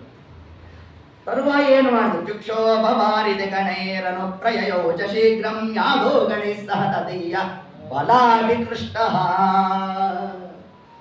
ಇದ್ದಂತಹ ಭೂಚರ, ಜಲಚರ, ಖೇಚರ, ಮೂರು ವಿಧವಾದ ಜೀವರಾಶಿಗಳನ್ನ ಹನುಮಂತ ದೇವರು ತಮ್ಮೊಟ್ಟಿಗೆ ಎಳ್ಕೊಂಡು ಹೋದ್ರು ಅಂತ. ಯಾಕೆ ಎಳ್ಕೊಂಡು ಹೋದ್ರು ಅಂತಂದ್ರೆ ಮುಂದೆ ರಾಮದೇವರಿಗೆ ಹೇಳಬೇಕಾಗಿತ್ತಂತೆ, ಸ್ವಾಮಿ ನಾನು ಹಾರಬೇಕಾದ್ರೆ ನಾನು ಒಬ್ಬನೇ ಹೋಗಿದ್ದಲ್ಲ, ನೋಡಿ ಇಷ್ಟು ಮಂದಿ ನನ್ನ ಜೊತೆಗೆ ಬಂದಿದ್ರು ಅಂತ ಹನುಮಂತ ದೇವರು ತಾವು ತೋರಿಸ್ತಾ ನಮ್ಮ ಸಾಧನೆಯನ್ನು ಮಾಡಲು ಸುಖ ಮಾಡಿಸಲು ಸುಖ ತಾವು ಎಲ್ಲರನ್ನು ಎಳಕೊಂಡು ತಾವು ಹೊರಟಿದ್ದಾರಂತೆ. ಇನ್ನೇನು ತಾವು ಆ ಸಮುದ್ರದ ಮಧ್ಯದಲ್ಲಿ ಹೋಗಬೇಕು. ಅಷ್ಟೊತ್ತಿಗೆ ಮೈನಾಕ ಪರ್ವತದ ಅಭಿಮಾನಿ ದೇವತೆ ತಾನ ಮೇಲೆ ಬಂದಾಗ ಆತ ಯಾಕೆ ಬಂದ? ಅವನಿಗೆ 2 ರೆಕ್ಕೆ ಉಳಿದಿದ್ದೆ ಹನುಮಂತ ದೇವರಿಂದ, ವಾಯುದೇವರು. ಆಗ ಸಮುದ್ರ ರಾಜ ಹೇಳುತ್ತಂತೆ, ಅಪ್ಪ ನಿನ್ನನ್ನು ಯಾರು ರಕ್ಷಣೆ ಮಾಡುತ್ತನೋ ಅವನ ಸುತ ಬಂದಿದ್ದಾನೆ ಅಂತಂದ್ರು. ಅರ್ಥಾತ್ ಅವನ ಅವತಾರಭೂತರಾದಂತಹ ಹನುಮಂತ ದೇವರು ಬಂದಿದ್ದಾರೆ, ಬೇಕಾ ಸತ್ಕಾರ ಮಾಡು ಅಂತಂದ್ರು. ಆಗ ಮೈನಾಕ ಪರ್ವತದ ಅಭಿಮಾನಿ ದೇವತೆ ತಾನು ಮೇಲೆ ಬರೋಣ ಬಂದಂತಹ ಕಾಲಕ್ಕೆ ಆತ ಅಂದ, ಸ್ವಾಮಿ ಸ್ವಲ್ಪ ವಿಶ್ರಮಿಸ್ರಿ ಅಂತ. ಹನುಮಂತ ದೇವರು ಇರೋದಿನ ಒಂದೇ ತಾಸು, 1 ತಾಸಲ್ಲಿ ನಾ ಎಲ್ಲ ಕೆಲಸ ಮುಗಿಸ್ಬಿಟ್ಟಿರ್ಬೇಕಪ್ಪ. ಹಿಂಗಾದಾಗ ನಾ ಎಲ್ಲಿಂದ ವಿಶ್ರಮ, ನನಗೆ ಶ್ರಮನೇ ಇಲ್ಲ ಅಂದ್ಬಿಟ್ಟು ಹನುಮಂತ ದೇವರು ಅದ್ಯಾಪಿ ಪರಮಾತ್ಮನ ಕಾರ್ಯದಲ್ಲಿ ಪ್ರವೃತ್ತರಾದಾಗ ಶ್ರಮಾದಿಗಳು ಇರ್ಲಿಕ್ಕೆ ಸಾಧ್ಯನೇ. ಅದಕ್ಕೆ ವಾಯುದೇವರಿಗೆ ಏನಂತ ಹೆಸರು? ಅಶ್ರಮ, ಶ್ರಮರಹಿತರು. ಅವರು ವಿಶ್ರಾಂತಿ ತಗೊಂಡ್ರೆ ಶಾಶ್ವತವಾದ ಓಂ ಶಾಂತಿ ಆಗೋಗಿರುತ್ತೆ. ಹೌದು. ಹೀಗೆ ಅಂತಹ ನಮ್ಮ ಹನುಮಂತ ದೇವರು ಆದರೂ ಕೂಡ ನೀನು ಬಂದಿರೋದು ವ್ಯರ್ಥ ಆಗಬಾರದು. ಆದ್ದರಿಂದ ಒಂದು ಕೆಲಸ ಮಾಡ್ತೇನೆ, ನಿನಗೆ ಆಲಿಂಗನ ಕೊಡ್ತೇನೆ ಎಂದ್ರಂತೆ ಹನುಮಂತ ದೇವರು. ಈಗ ಮಾಡ್ತಾ ಅಲ್ಲಿಂದ ಮುಂದಕ್ಕೆ ತಾವು ಹಾರಿದ್ದಾರೆ. ದೇವತೆಗಳಿಗೆಲ್ಲ ಕುತೂಹಲ ಆಯಿತು. ಹನುಮ ಬರೀ ಬಲಪ್ರಯೋಗ ಮಾತ್ರ ಮಾಡ್ತಾ ಇದ್ದಾನೋ, ಜಾಣ್ಮೆಯೂ ಇದೆಯೋ ಇಲ್ಲವೋ ಅಂತ ಪರೀಕ್ಷೆ ಮಾಡಬೇಕಾಗಿದೆ. ಆ ಪರೀಕ್ಷಾ ಕ್ರಮದಲ್ಲಿ ಕತೃದೇವಿಗೆ ತಾ ವಿಶೇಷವಾಗಿ ಒಂದು ಸಾಮರ್ಥ್ಯವನ್ನು ಕೊಡ್ತಾ ಕತೃದೇವಿ ಅಂದ್ರು, ಹನುಮ ನಿನ್ನ ನಾನು ನುಂಗಬೇಕು. ಹನುಮಂತೇವರ ಅವಶ್ಯ ಆಗ್ಲಮ್ಮ, ಆದ್ರೆ ನನ್ನ ಶರೀರ ನೋಡಿ ಎಷ್ಟು ದೊಡ್ಡದಾಗಿದೆ, ನಿನ್ನ ಬಾಯಿ ನೋಡು ಅಂತಂದ್ರೆ ಅದಕ್ಕೇನು ಯೋಚನೆ ಇಲ್ಲ ಅಂತ. ಎಷ್ಟು ದೊಡ್ಡದಾಗಬೇಕಾದ್ರೆ ಬಾಯಿ ತೆಗಿತೀನಿ ಅಂತಂದು ತೆಗಿ ಅಂದ್ರು ಹನುಮಂತ. ಅವಳು ಅಂತ ತೆಗಿಲಿಕ್ಕೆ ಶುರು ಮಾಡುದು. ಕ್ಷಣಾರ್ಧದಲ್ಲಿ ಬೆಕ್ಕಿನ ಗಾತ್ರದ ಶರೀರ ತಗೊಂಡು ಅವಳು ಬಾಯಿ ತೆಗೆದು ಹೊರಗಡೆ ಹೋಗಿ ತಿರ್ಗಾ ಮುಚ್ಚೋಷ್ಟರಲ್ಲಿ ಹೋಗಿ ಬಂದೇ ಬಿಟ್ಟಿದ್ರು. ಇಂಥದ್ ಕಾಲಕ್ಕೆ ಸಮಸ್ತವಾದ ದೇವತೆಗಳೆಲ್ಲ ಅಂತರಿಕ್ಷದಲ್ಲಿ ಹನುಮಂತ ದೇವರಿಗೆ ಪುಷ್ಪವೃಷ್ಟಿಯನ್ನು ಮಾಡ್ತಾ ಇದ್ದಾರಂತೆ. ಏ ಗುಣಾನಾಮ ಜಗತ್ ಪ್ರಸಿದ್ಧ ಎಂದೇಶು ದೇಶಸ್ಮ ನಿದರ್ಶಯಂತಿ ಸಾಕ್ಷಾನ್ ಮಹಾ ಭಾಗವತ ಪ್ರಬರ್ಹಂ ಶ್ರೀಮಂತಮೇನಂ ಹನುಮಂತಮಾಹು. ಏ ಗುಣಾನಾಮ ಜಗತ್ ಪ್ರಸಿದ್ಧ ಎಂದೇಶು ದೇಶಸ್ಮ ನಿದರ್ಶಯಂತಿ. ಜಗತ್ತಿನಲ್ಲಿ ಯಾವುದ್ಯಾವ್ದು ಭಾಗವತ ಗುಣಗಳು ಅಂತ ಇದೆಯೋ ಆ ಎಲ್ಲಾ ಗುಣಗಳಿಗೂ ಕೂಡ ನಿದರ್ಶನ ಪ್ರಾಯರು ಅಂತಂದ್ರೆ ನಮ್ಮ ಮುಖ್ಯ ಪ್ರಾಣದೇವರು ಅದನ್ನು ತಿಳಿಸ್ತಾರೆ. ಜ್ಞಾನೇ ವಿರಾಗೆ ಹರಿಭಕ್ತಿ ಭಾಗೆ ಧೃತಿ ಸ್ಥಿತಿ ಪ್ರಾಣ ಮಧೀಶು ಯೋಗಿ ಬುದ್ಧೋಚನಾನ್ಯೋ ಹನುಮತ್ ಸಮಾನ ಪುಮಾನ್ ಕದಾಚಿತ್ ವಚಕಶ್ಚನೈವ. ಜ್ಞಾನದಲ್ಲಾಗ್ಲಿ, ಬಲದಲ್ಲಾಗ್ಲಿ, ಯೋಗದಲ್ಲಾಗ್ಲಿ, ಯೋಗ ನಾಮ ಏನು ಉಪಾಯ ಮಾಡೋದ್ರಲ್ಲಾಗ್ಲಿ ಹನುಮಂತ ದೇವರನ್ನ ಬಿಟ್ರೆ ಮತ್ತೊಬ್ಬರು ಇಲ್ಲ ಅಂತ ಏನು ಶಾಸ್ತ್ರಾಂಗ ತಿಳಿಸ್ತಾರೆ. ಅದರಂತೆ ಹನುಮಂತ ದೇವರು ಅಣಿಮಾದಿ ಅಷ್ಟಸಿದ್ಧಿಯನ್ನು ತಾವನ್ನು ತೋರ್ತಾ ಮುಂದೆ ತಾವು ಹಾಡ್ಕೊಂಡು ಹೋಗ್ತಾ ಇರಬೇಕು. ಸಿಂಹಿಕ ಛಾಯಾಗ್ರಹಣ ಮಾಡುವ ಒಂದು ಶಕ್ತಿ, ನೆರಳನ್ನ ಹಿಡಿದ್ಲಂತೆ. ಹನುಮಂತ ದೇವರು ಸಿಕ್ಕಿದ್ರು, ನುಂಗೇ ಬಿಟ್ಲು. ಅಲ್ಲಿ ಕದ್ರುದೇವಿಗೆ ಸಣ್ಣದಾದ ರೂಪ ಧಾರಣೆ ಮಾಡಿ, ದೊಡ್ಡದಾದ ರೂಪ ಇತ್ತು, ಒಳಗೆ ಹೋದಾಗ ಸಣ್ಣದಾದ ರೂಪ ಮಾಡಿಕೊಂಡು, ಇಲ್ಲ ಅದಕ್ಕೆ ವ್ಯತಿರಿಕ್ತವಾದ ಕಾರ್ಯ. ಅವಳ ಒಳಗೆ ಹೋದಾಗ ತಮ್ಮ ಶರೀರವನ್ನು ಬೆಳೆಸ್ಬಿಟ್ರಂತೆ. ಅವಳ ಕರಳು ಕಂಠಭಾಗವನ್ನ ಸೀಳ್ಕೊಂಡು ಹನುಮಂತ ದೇವರು ತಾವು ಹೊರ ಬಂದಿದ್ದಾರಂತೆ. ವಾಯುದೇವರನ್ನ ದ್ವೇಷ ಮಾಡಿದ್ರೇನೇ ತಮಸ್ಸು ಅಂತ ಶಾಸ್ತ್ರಾದಿಗಳು ತಿಳಿಸ್ತಾರೆ. ಉತ್ತಪ್ತ ತುತ್ಕಟ ತ್ವಿಟ್ ಪ್ರಕಟ ಕಟ ಕಟ ಧ್ವಾನ ಸಂಘಟ್ಟನೋ ದ್ವಿದ್ಯೂಢ ಸ್ಫುಲಿಂಗ ಪ್ರಕಟ ಕಿರಣೋ ವಾದಿದೆ ಹಾದಿಧಾಂಗ. ಅಶ್ಮಗಳನ್ನ ತೂರ್ತಾರಂತೆ ಯಾರು ವಾಯುದೇವರನ್ನು ನಿಂದನೆ ಮಾಡಿರ್ತಾರೆ, ಯಾರು ಅದ್ಯಾಗಿ ವಾಯುದೇವರ ಜೀವೋತ್ತಮತ್ವವನ್ನು ಯಾರು ಪ್ರತಿಪಾದನೆ ಮಾಡುವಲ್ಲ ಅಂತವರಿಗೆ ಅಂತಹ ದುಃಖಾದಿಗಳು ಅಂತ ಪಂಡಿತಾಚಾರ್ಯ ಉಲ್ಲೇಖ ಮಾಡ್ತಾರೆ. ಇನ್ನು ಸ್ವಯಂ ವಾಯುದೇವರನ್ನೇ ನುಂಗುತ್ತೇನೆ ಅಂತ ಹೋದ್ರೆ ಆ ಕಾಲಕ್ಕೆ ಅವಳನ್ನು ಸಂಹಾರ ಮಾಡ್ತಾ ಅದ್ಯಾಗಿ ಬ್ರಹ್ಮದೇವರಿಂದ ತಾನು ವರವನ್ನು ಪಡೆದಿದ್ಲು. ಆ ವರವನ್ನ ಹನುಮಂತ ದೇವರು ತಾವು ಉಲ್ಲಂಘನೆ ಮಾಡಿದ್ರು. ಇದೊಂದು ತಲೆಯಲ್ಲಿ ಇಟ್ಕೊಂಡಿದ್ದು, ಮುಂದೆ ಇದಕ್ಕೆ ವಿಷಯ. ಇಷ್ಟು ಮಾಡ್ತಾ ಮುಂದೆ ತಾವು ಒಂದು ಪರ್ವತದ ಮೇಲೆ ತಾವು ಕೂಡೋಣ. ಲಂಬೇಸ ಲಂಬ ಶಿಖರಿ, ಆ ಲಂಕಾಪುರದ ಹೊರವಲಯದ ಏನು ಶಿಖರ ಪ್ರಾಯವಾಗಿದ್ದಂತಹ ಕಟಾಂಜನೆಯನ್ನು ಹಾಕಿಸಿದ್ದ ಅದರ ವರ್ಣನೆನೇ ಸುಮಾರು 3 ಅಧ್ಯಾಯದಲ್ಲಿ ತಿಳಿಸ್ತಾರೆ. ಅಷ್ಟು ರಮಣೀಯವಾಗಿತ್ತಂತೆ, ಸುಭದ್ರವಾಗಿತ್ತಂತೆ. ಹನುಮಂತೇವರು ಅನ್ಕೊಂಡ್ರಂತೆ ಕಪಿಗಳನ್ನೆಲ್ಲ ಕರ್ಕೊಂಡು ನಾ ಹೆಂಗಪ್ಪ ಅವ್ರನ್ನೆಲ್ಲ ಹಾರಿಸೋದಿದ್ರಿಂದ ಅಂತ ಅನ್ಕೊಂಡ್ರು. ಅಂತ ಏನು ಮಾಡಿದ್ರಂತೆ, ಒಂದಾವತಿ ಲಂಕಾಪುರದಲ್ಲಿ ಏನ್ ನಡೀತಾ ಇದೆ ಅಂತ ವೀಕ್ಷಣೆ ಮಾಡಿದ್ರಂತೆ ದೂರದಿಂದ. ಎಲ್ಲ ರಾಕ್ಷಸರು ದೈತ್ಯರು ಎಲ್ಲ ಪ್ರವೃತ್ತಿಯನ್ನು ನೋಡಿದ್ರು. ಇಷ್ಟೇನಾ ಅಂತ ಅನ್ಕೊಂಡ್ರು. ಮರುಕ್ಷಣಕ್ಕೆ ಬಿಡಾಲ ಬೆಕ್ಕಿನ ಗಾತ್ರದಷ್ಟು ಶರೀರವನ್ನ ಧಾರಣೆ ಮಾಡಿದ್ರಂತೆ. ಯಾಕೆ? ಲಂಕಾಪುರದಲ್ಲಿದ್ದವರೆಲ್ಲ ಇಲಿಯಂತೆ ಕಂಡ್ರಂತೆ. ಇಲಿಯನ್ನು ಹಿಡಿಬೇಕಾದ್ರೆ ಹುಲಿ ರೂಪ ಯಾಕೆ ಬೇಕು ಅಂತ ಬೆಕ್ಕಿನ ರೂಪ ಧಾರಣೆ ಮಾಡ್ಕೊಂಡು ಬಿಲಂ ಬಿಲಂ ಅಲತೀತಿ ಇದು ಬಿಡಾಲ. ಯಾವ ಬಿಲದಲ್ಲಿದ್ರೂ ಕೂಡ ಬೆಕ್ಕು ಇಲಿಯನ್ನು ಹಿಡದೇ ಬಿಡುತ್ತಂತೆ. ಅದರಂತೆ ನಮ್ಮ ಶರೀರದಲ್ಲಿ ಇಲಿ ಯಾವುದು? ನಮ್ಮ ಮನಸ್ಸೇ ಇಲಿ. ಯಾಕೆ ಗೊತ್ತಾ? ಅಲತೀತಿ. ಸುಮ್ಮನೆ ಒಬ್ರು ಬಂದು ಹೋದ್ರೆ ಸಾಕು, ತಿರುಗೇ ಬಿಟ್ಟಿರ್ತೀವಿ ಆ ಕಡೆಗೆ.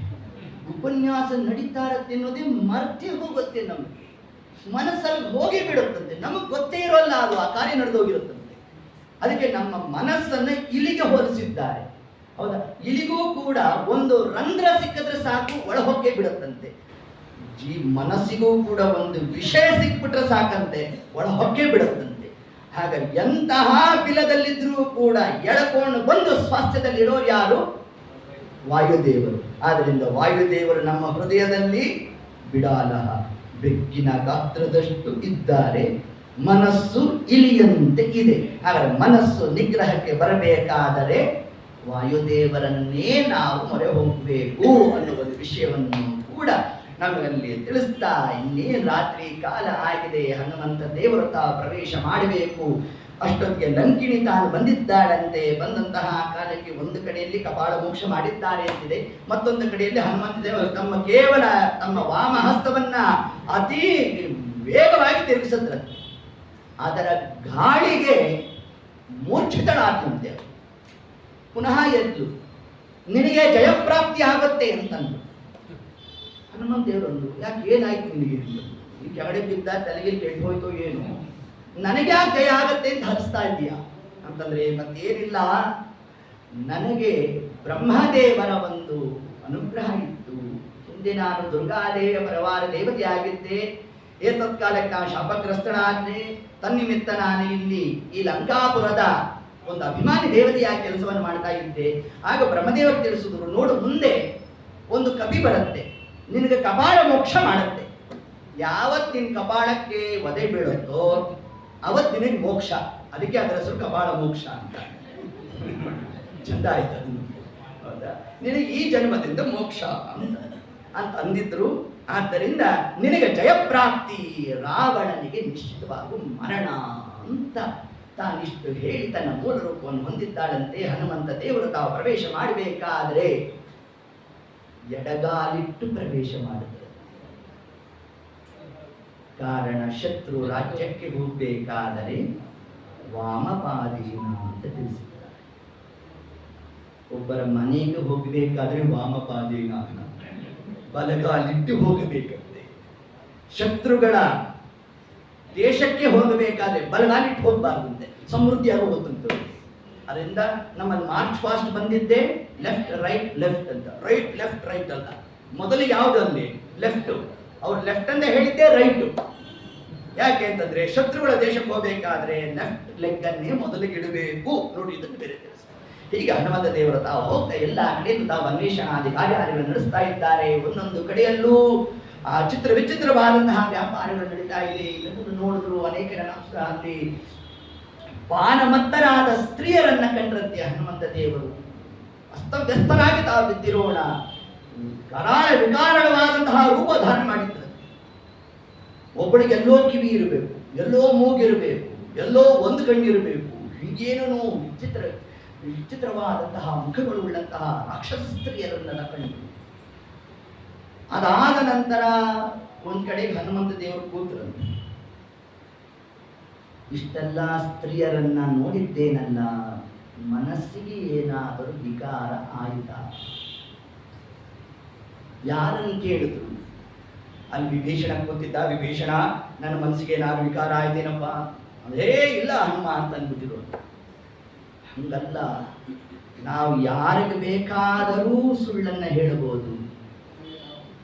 ಮನಸ್ಸಿಗೆ ಯಾರು ಸಾಕ್ಷಿ ನಾಮಕನಾದ ಪರಮಾತ್ಮ, ಅದಕ್ಕೆ ಮನಸ್ಸಾಕ್ಷಿ ಅಂತಲೇ ಹೆಸರು. ಆ ಸಾಕ್ಷಿ ನಾಮಕನಾದ ಪರಮಾತ್ಮನನ್ನ ಹನುಮಂತ ದೇವರು ಕೇಳಿದ್ರಂತೆ, ಸ್ವಾಮಿ ನನ್ನ ಮನಸ್ಸಿನಲ್ಲಿ ಏನಾದ್ರು ವಿಕಾರ ಆಯ್ತೇನೋ?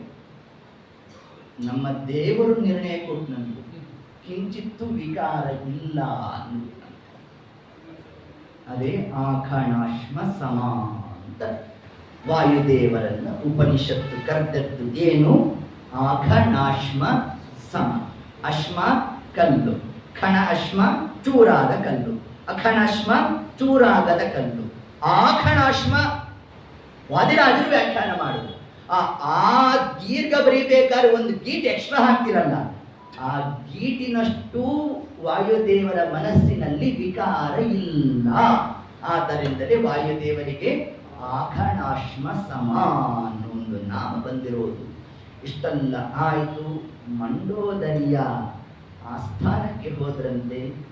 ಅಲ್ಲಿ ತಾವು ಕಂಡಿದ್ದಾರೆ. ಕಂಡಂತಹ ಕಾಲಕ್ಕೆ ಸೀತಾದೇವಿಯರು ಸಿಕ್ಕಿದ್ದಾಳೆ ಅಂತ ಹನುಮಂತ ದೇವರು ತಾವು ನರ್ತನಾದಿಗಳನ್ನು ಮಾಡುತ್ತಾ ತಮ್ಮ ಬಾಲವನ್ನು ಹಿಡ್ಕೊಂಡು ಅದನ್ನ ಚುಂಬಿಸ್ತಾ ಬೇಕಾದ ಇಂತಹ ವ್ಯಾಪಾರವನ್ನು ತೋರಿಬಿಟ್ರು.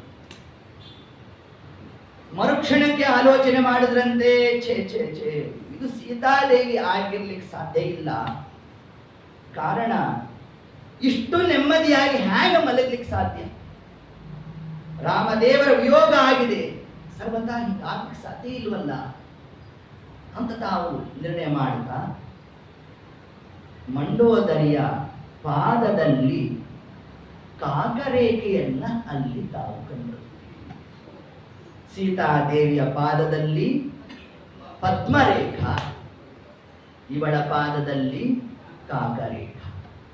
ಇದನ್ನ ಜಗತ್ತಿಗೆ ತಿಳಿಸಬೇಕಾಗಿತ್ತು ಹನುಮಂತ ದೇವರು. ಅದಕ್ಕಾಗಿ ಅಲ್ಲಿ ತಾವು ಆ ಅಜ್ಞಾನವನ್ನ ಅಭಿವ್ಯಕ್ತ ಮಾಡಿದ್ದಾರೆ ಅಂತ ನಾವು ಅರ್ಥ ಮಾಡಬೇಕೇ ಹೊರತಾಗಿ ಸರ್ವಥಾ ವಾಯುದೇವರಲ್ಲಿ ಅಜ್ಞಾನಾದಿ ವಿಷಯಗಳಿಗೆ ಅವಕಾಶ ಇಲ್ಲ.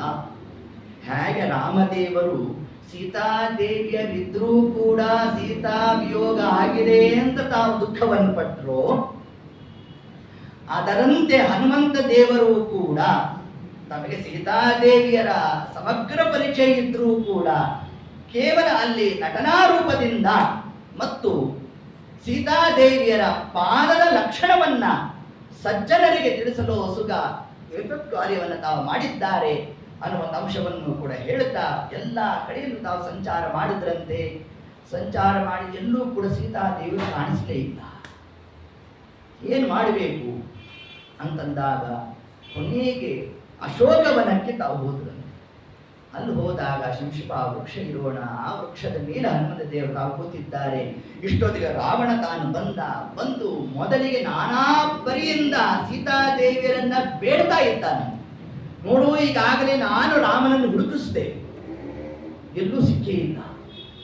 ಆದ್ರಿಂದ ರಾಮ ಸತ್ತಿದ್ದಾನೆ, ಅವನಿಗಾಗಿ ನೀನು ಅಳಬೇಡ, ನಿನಗೆ ಬಂಗಾರದ ಮಂಚ ನಿರ್ಮಾಣ ಮಾಡಿಸಿದ್ದೇನೆ ಅಂತ ಅನೇಕ ನಾನಾ ಪ್ರಕಾರವಾಗಿ ಏನು ಹೇಳಿದ್ರು ಕೂಡ ಸೀತಾದೇವಿಯರು ಒಂದು ಹುಲ್ಕಡ್ಡಿಯನ್ನು ಹಿಡಿದು ಬಿಟ್ಟರಂತೆ. ಹಿಡಿದು ತಾನ ಸಂವಾದವನ್ನು ಮಾಡ್ತಾ ಇರಬೇಕು. ಇಷ್ಟೊತ್ತಿಗೆ ರಾವಣ ಅತ್ಯಂತ ತಾನು ಕುಪಿತನಾದ, ನೋಡು, ಇನ್ನು 2 ತಿಂಗಳು ನಾನು ನಿನ್ನ ಗಡುವು ಕೊಡು, ಇಲ್ಲ ನಿನ್ನ ಶರೀರವನ್ನು ತುಂಡು ತುಂಡು ಮಾಡಿಸ್ಬಿಡ್ತೀನಿ ಅಂತ ಇಷ್ಟು ಪ್ರಕಾರವಾಗಿ ತಾನು ಹೇಳಿ ಅಲ್ಲಿಂದ ಹೊರಡ್ತಾ ಇರೋಣ. ಇಷ್ಟೊತ್ತಿಗೆ ಸೀತಾದೇವರು ತಾನು ಆತ್ಮಹತ್ಯೆ ಮಾಡ್ತೇನೆ, ದೇಹತ್ಯಾಗ ಮಾಡ್ತೇನೆ ಅಂತ ತಾನು ಹೊರಡಬೇಕು. ಏತತ್ಕಾಲಕ್ಕೆ ತ್ರಿಜಟ ತಾನು ಬಂದಂತೆ. ಬಂದು, ಅಮ್ಮ ಸರ್ವಥಾ ಕಾರ್ಯ ಮಾಡಬೇಡ, ಕಾರಣ ಇವತ್ತು ನನಗೊಂದು ಸ್ವಪ್ನ ಬಿದ್ದಿತ್ತು. ಬೆಳಗಿನ ಜಾವದ ಸ್ವಪ್ನ, ಅದನ್ನು ಬೇರೆ ಹೇಳು. ಏನು ಬೆಳಗಿನ ಜಾವ ಸ್ವಪ್ನ ಅಂದ್ರೆ ಅತಿ ಶೀಘ್ರವಾಗಿ ಕಾರ್ಯ ಆಗುತ್ತೆ ಅಂತ. ಮಲಗಿದ ಕೂಡಲೇ ಸ್ವಪ್ನ ಬಿದ್ದರೆ ಇನ್ನೊಂದು ವರ್ಷ ಆದ್ಮೇಲೆ, ಮಧ್ಯರಾತ್ರಿಯಲ್ಲಿ ಬಿದ್ದರೆ ಇನ್ನು 6 ತಿಂಗಳು ಆದ್ಮೇಲೆ ಅಂತ. ಈ ಸ್ವಪ್ನದ್ದು ಸಾವಿರ ಕ್ರಮ ಇದೆ.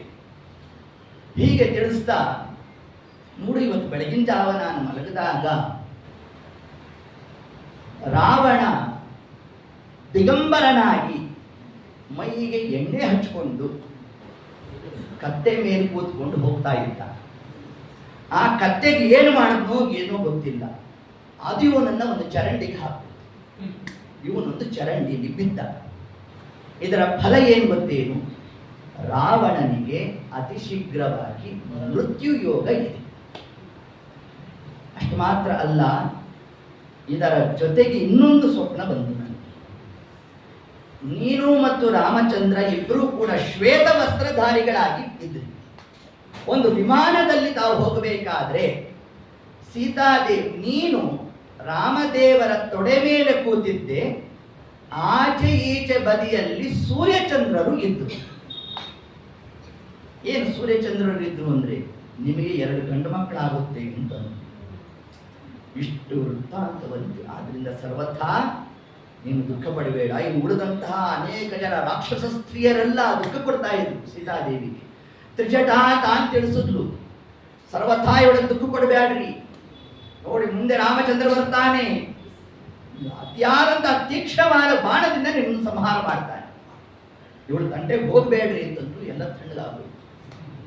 ಸರಿ, ಎಲ್ಲ ಕೂತಿದ್ದಾರೆ. ಏತತ್ ಕಾಲಕ್ಕೆ ನಮ್ಮ ಹನುಮಂತ ದೇವರು ರಾಮದೇವರ ಗುಣಗಾನವನ್ನು ಮಾಡಲಿಕ್ಕೆ ಪ್ರಾರಂಭ ಮಾಡಿದ.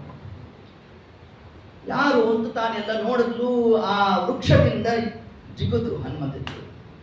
ಸೀತಾದೇವರ ಬಳಿಗೆ ಧಾವಿಸಿ ಬರ್ತಾ ಇದ್ದಾರಂತ ಹನುಮಂತ ದೇವರು. ಸ್ವಲ್ಪ ತಡಿ ಅಂತ ಯಾರು ಸೀತಾ, ಯಾರು ಯಾಕೆ ಅನೇಕ ಇಚ್ಛಾರೂಪವನ್ನ ರಾವಣ ಸ್ವೀಕಾರ ಮಾಡುತ್ತಿದ್ದ. ಈಗ ಈ ರೂಪದಿಂದ ಬಂದಿದ್ದಾನೋ ಏನೋ ಅಂತ ತಾನಲ್ಲಿ ಪ್ರಶ್ನೆಯನ್ನು ಮಾಡ್ತಾ ರಾಮದೇವರ ಲಕ್ಷಣವನ್ನು ಹೇಳು ಅಂತಂದ. ಆಗ ಹನುಮಂತ ದೇವರು ಸಮಗ್ರವಾಗಿ ರಾಮದೇವರ ಆ ಸ್ವರೂಪ ಚಿಂತನೆಯನ್ನು ತಾವು ಮಾಡ್ತಾ ಶ್ಯಾಮಂ ಸ್ಮಿತಾಸ್ಯಂ ಮೃತದೀರ್ಘಹಸ್ತಂ ಸರೋಜನೇತ್ರಂ ಗಜರಾಜಯಾತ್ರಂ ಉಪುರ್ಜಗನ್ ಮಂಗಲಮೇಶ ದೃಗ್ಭ್ಯಾಂ ಚಿರಾತಯೋದ್ಯಾದಿ ಪದೇಸ್ಸಿ ಶೇವೆ. ಶ್ಯಾಮಂ ಮೊದಲಿಗೆ ಯಾವ ಲಕ್ಷಣ ಹಿಡಿದ್ರಲ್ಲಿ?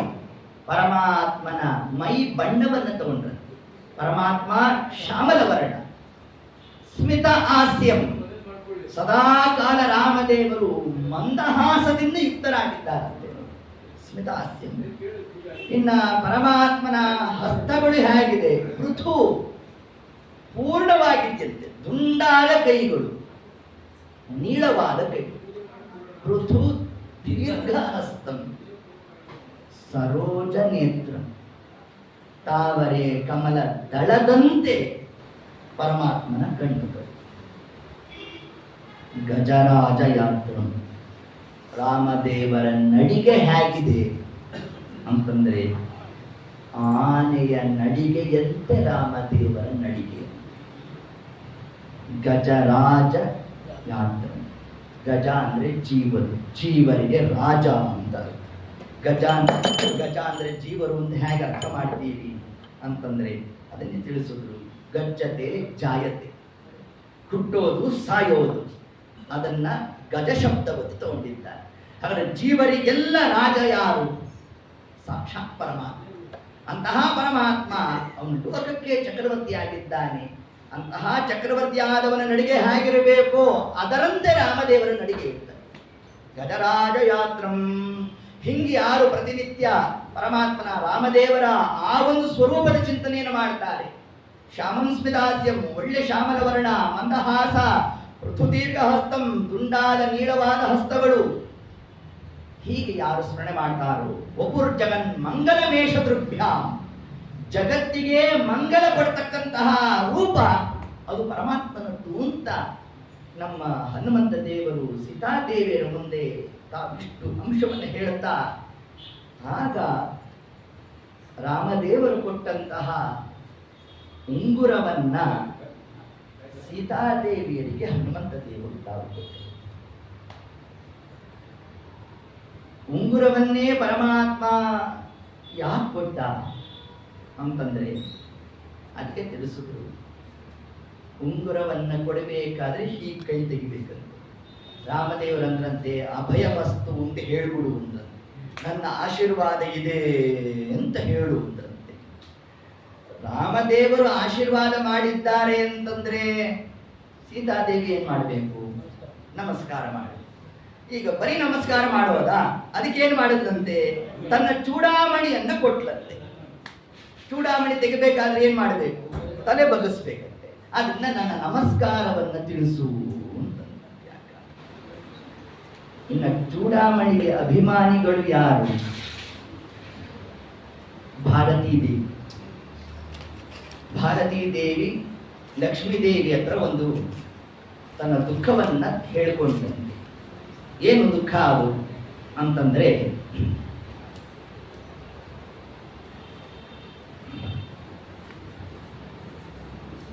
ನಮ್ಮ ಯಜಮಾನರು ಬ್ರಹ್ಮಚಾರಿಗಳಾಗಿ ಬಂದ್ಬಿಟ್ಟಿದ್ದಾರೆ.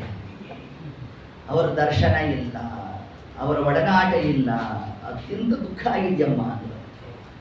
ಅದಕ್ಕೆ ಲಕ್ಷ್ಮೀದೇವಿ ಅಂತಂತೆ, ಅಷ್ಟು ತಾನೇ ನಿಮ್ಮಿಬ್ಬರನ್ನು ನಾನು ಸೇರಿಸ್ತೇನೆ ಎಂದಂತೆ. ಹಾಗೆ ಅಂತ ನೋಡು, ನನ್ನ ಆಭರಣಕ್ಕೆ ನೀನು ಅಭಿಮಾನಿ ಹೌದು ಅಲ್ವೋ? ಚೂಡಾಮಣಿಗೆ ಹೌದು. ಸರಿ, ಈಗ ಅದ್ಯಾಪಿ ಯಾರು ಬರ್ತಾ ಇದ್ದಾರೆ? ನಿಮ್ಮ ಯಜಮಾನ್ರೇ ಬರ್ತಾ ಇದ್ದಾರೆ. ಆದ್ರೆ ನಿನ್ನನ್ನು ತಗೊಂಡೋಗಿ ನಿಮ್ಮ ಯಜಮಾನ್ರ ಕೈ ಒಪ್ಸೋ ಜವಾಬ್ದಾರಿ ನಂದು ಅಂತಂದಂತೆ ಯಾರು? ಸೀತಾಮಾತೆ. ಅದಕ್ಕಾಗಿ ಏನ್ ಮಾಡ್ಲು, ತನ್ನ ಚೂಡಾಮಣಿಯನ್ನ ವಾಯುದೇವರ ಅರ್ಥಾತ್ ಹನುಮಂತ ದೇವರ ಕೈಗೆ ಕೊಟ್ಟಿದ್ದರ ಆಂತರ್ಯ ಏನು ಅಂತಂದ್ರೆ, ಆ ಚೂಡಾಮಣಿ ಅಂತಂದ್ರೆ ಸಾಕ್ಷಾತ್ತಾಗಿ ನಮ್ಮ ಭಾರತೀಯ ದೇವಿಯರು. ಈಗ ಬಂದಿರೋರು ಯಾರು? ವಾಯುದೇವರು. ಆ ವಾಯುದೇವರಿಗೂ ಮತ್ತು ಭಾರತೀ ದೇವಿಗೂ ಕೂಡ ಸಂಧಾನ ಕಾರ್ಯವನ್ನು ಮಾಡಿಸಿದವರು ಯಾರು? ಸೀತಾಮಾತೆ ತಾನು ಮಾಡಿದ್ದಾಳಂತೆ. ನೋಡ್ರಿ ಆ ಕಾರ್ಯವನ್ನ. ಯಾವ ನಮ್ಮ ಹನುಮಂತ ದೇವರು ಸೀತಾದೇವಿಯರಿಗೂ ರಾಮದೇವರಿಗೂ ಕೂಡ ತಾವು ಸಂಧಾನವನ್ನ ಏರ್ಪಾಡು ಮಾಡ್ಲಿಕ್ಕಾಗಿ ತಾವು ಹೊರಟಿದ್ರೆ, ಅದರ ಮಧ್ಯದಲ್ಲೇ, ಅದರ ಪೂರ್ವದಲ್ಲೇ ಸೀತಾದೇವಿ ಮೊದಲಿಗೆ ಆ ಭಾರತೀಯ ದೇವಿಯರಿಗೂ ವಾಯುದೇವರಿಗೂ ಅರ್ಥಾತ್ ಹನುಮಂತ ದೇವರಿಗೂ ಕೂಡ ಆ ಒಂದು ಆದಂತಹ ಯೋಗವನ್ನ ಸುಯೋಜಯಾಮಾಸ ಕೊಡಿಸಿರ್ತಕ್ಕಂತಹ ಕಾರ್ಯವನ್ನ ಅಲ್ಲಿ ನಮ್ಮ ಹನುಮಂತ ದೇವರಿಗೆ ಸೀತಾಮಾತೆ ತಾನು ಆ ಕಾರ್ಯವನ್ನು ತಾನು ನಡೆಸಿರೋಣ. ಇಷ್ಟಂಶವನ್ನು ತಿಳಿಸಿದ್ರೆ ಇನ್ನ ರಾಮದೇವರು ತಮ್ಮ ಉಂಗುರವನ್ನು ಕೊಟ್ಟಿದ್ದಾರೆ ಅಂತಂದ್ರೆ ಏನರ್ಥ ಅಂದ್ರೆ ತಮ್ಮ ಅಂಗುಲಿಗಳಿಂದ ಆದಂತಹ ಕಾರ್ಯ ಯಾವುದು? ಬ್ರಹ್ಮಸೂತ್ರಗಳ ರಚನೆ ಪರಮಾತ್ಮನ ಅಂಗುಲಿಯಿಂದ. ಅದಕ್ಕೆ ವ್ಯಾಖ್ಯಾನವನ್ನು ಮಾಡುವಂತ ಉಂಗುರವನ್ನು ಕೊಟ್ಟರಂತೆ ವಾಯುದೇವರು. ಅದನ್ನ ಮುಂದೆ ಭಾಷ್ಯವನ್ನ ಶ್ರೀಮದ್ ಆಚಾರ್ಯರಾಗಿ ಬಂದಾಗ ತಾವು ರಚನೆ ಮಾಡಿದ್ರು. ಸೀತಾಮಾತೆ ಅಂದಂತೆ ಬರೀ ಅಷ್ಟು ಮಾಡಿದ್ರೆ ಸಾಲದಪ್ಪ, ವೇದ ಭಾಗಕ್ಕೆ ಸೂತ್ರಗಳಾಯಿತು, ವೇದಾಂತ ಭಾಗ ಅದೇ ಉಪನಿಷತ್ತು, ಉಪನಿಷತ್ತುಗಳಿಗೂ ನೀನು ಭಾಷ್ಯವನ್ನು ಬರಿಬೇಕು ಅಂತ ಅದಕ್ಕೆ ವೇದ ಅಂತ ಕೊನೆಯ ಭಾಗ.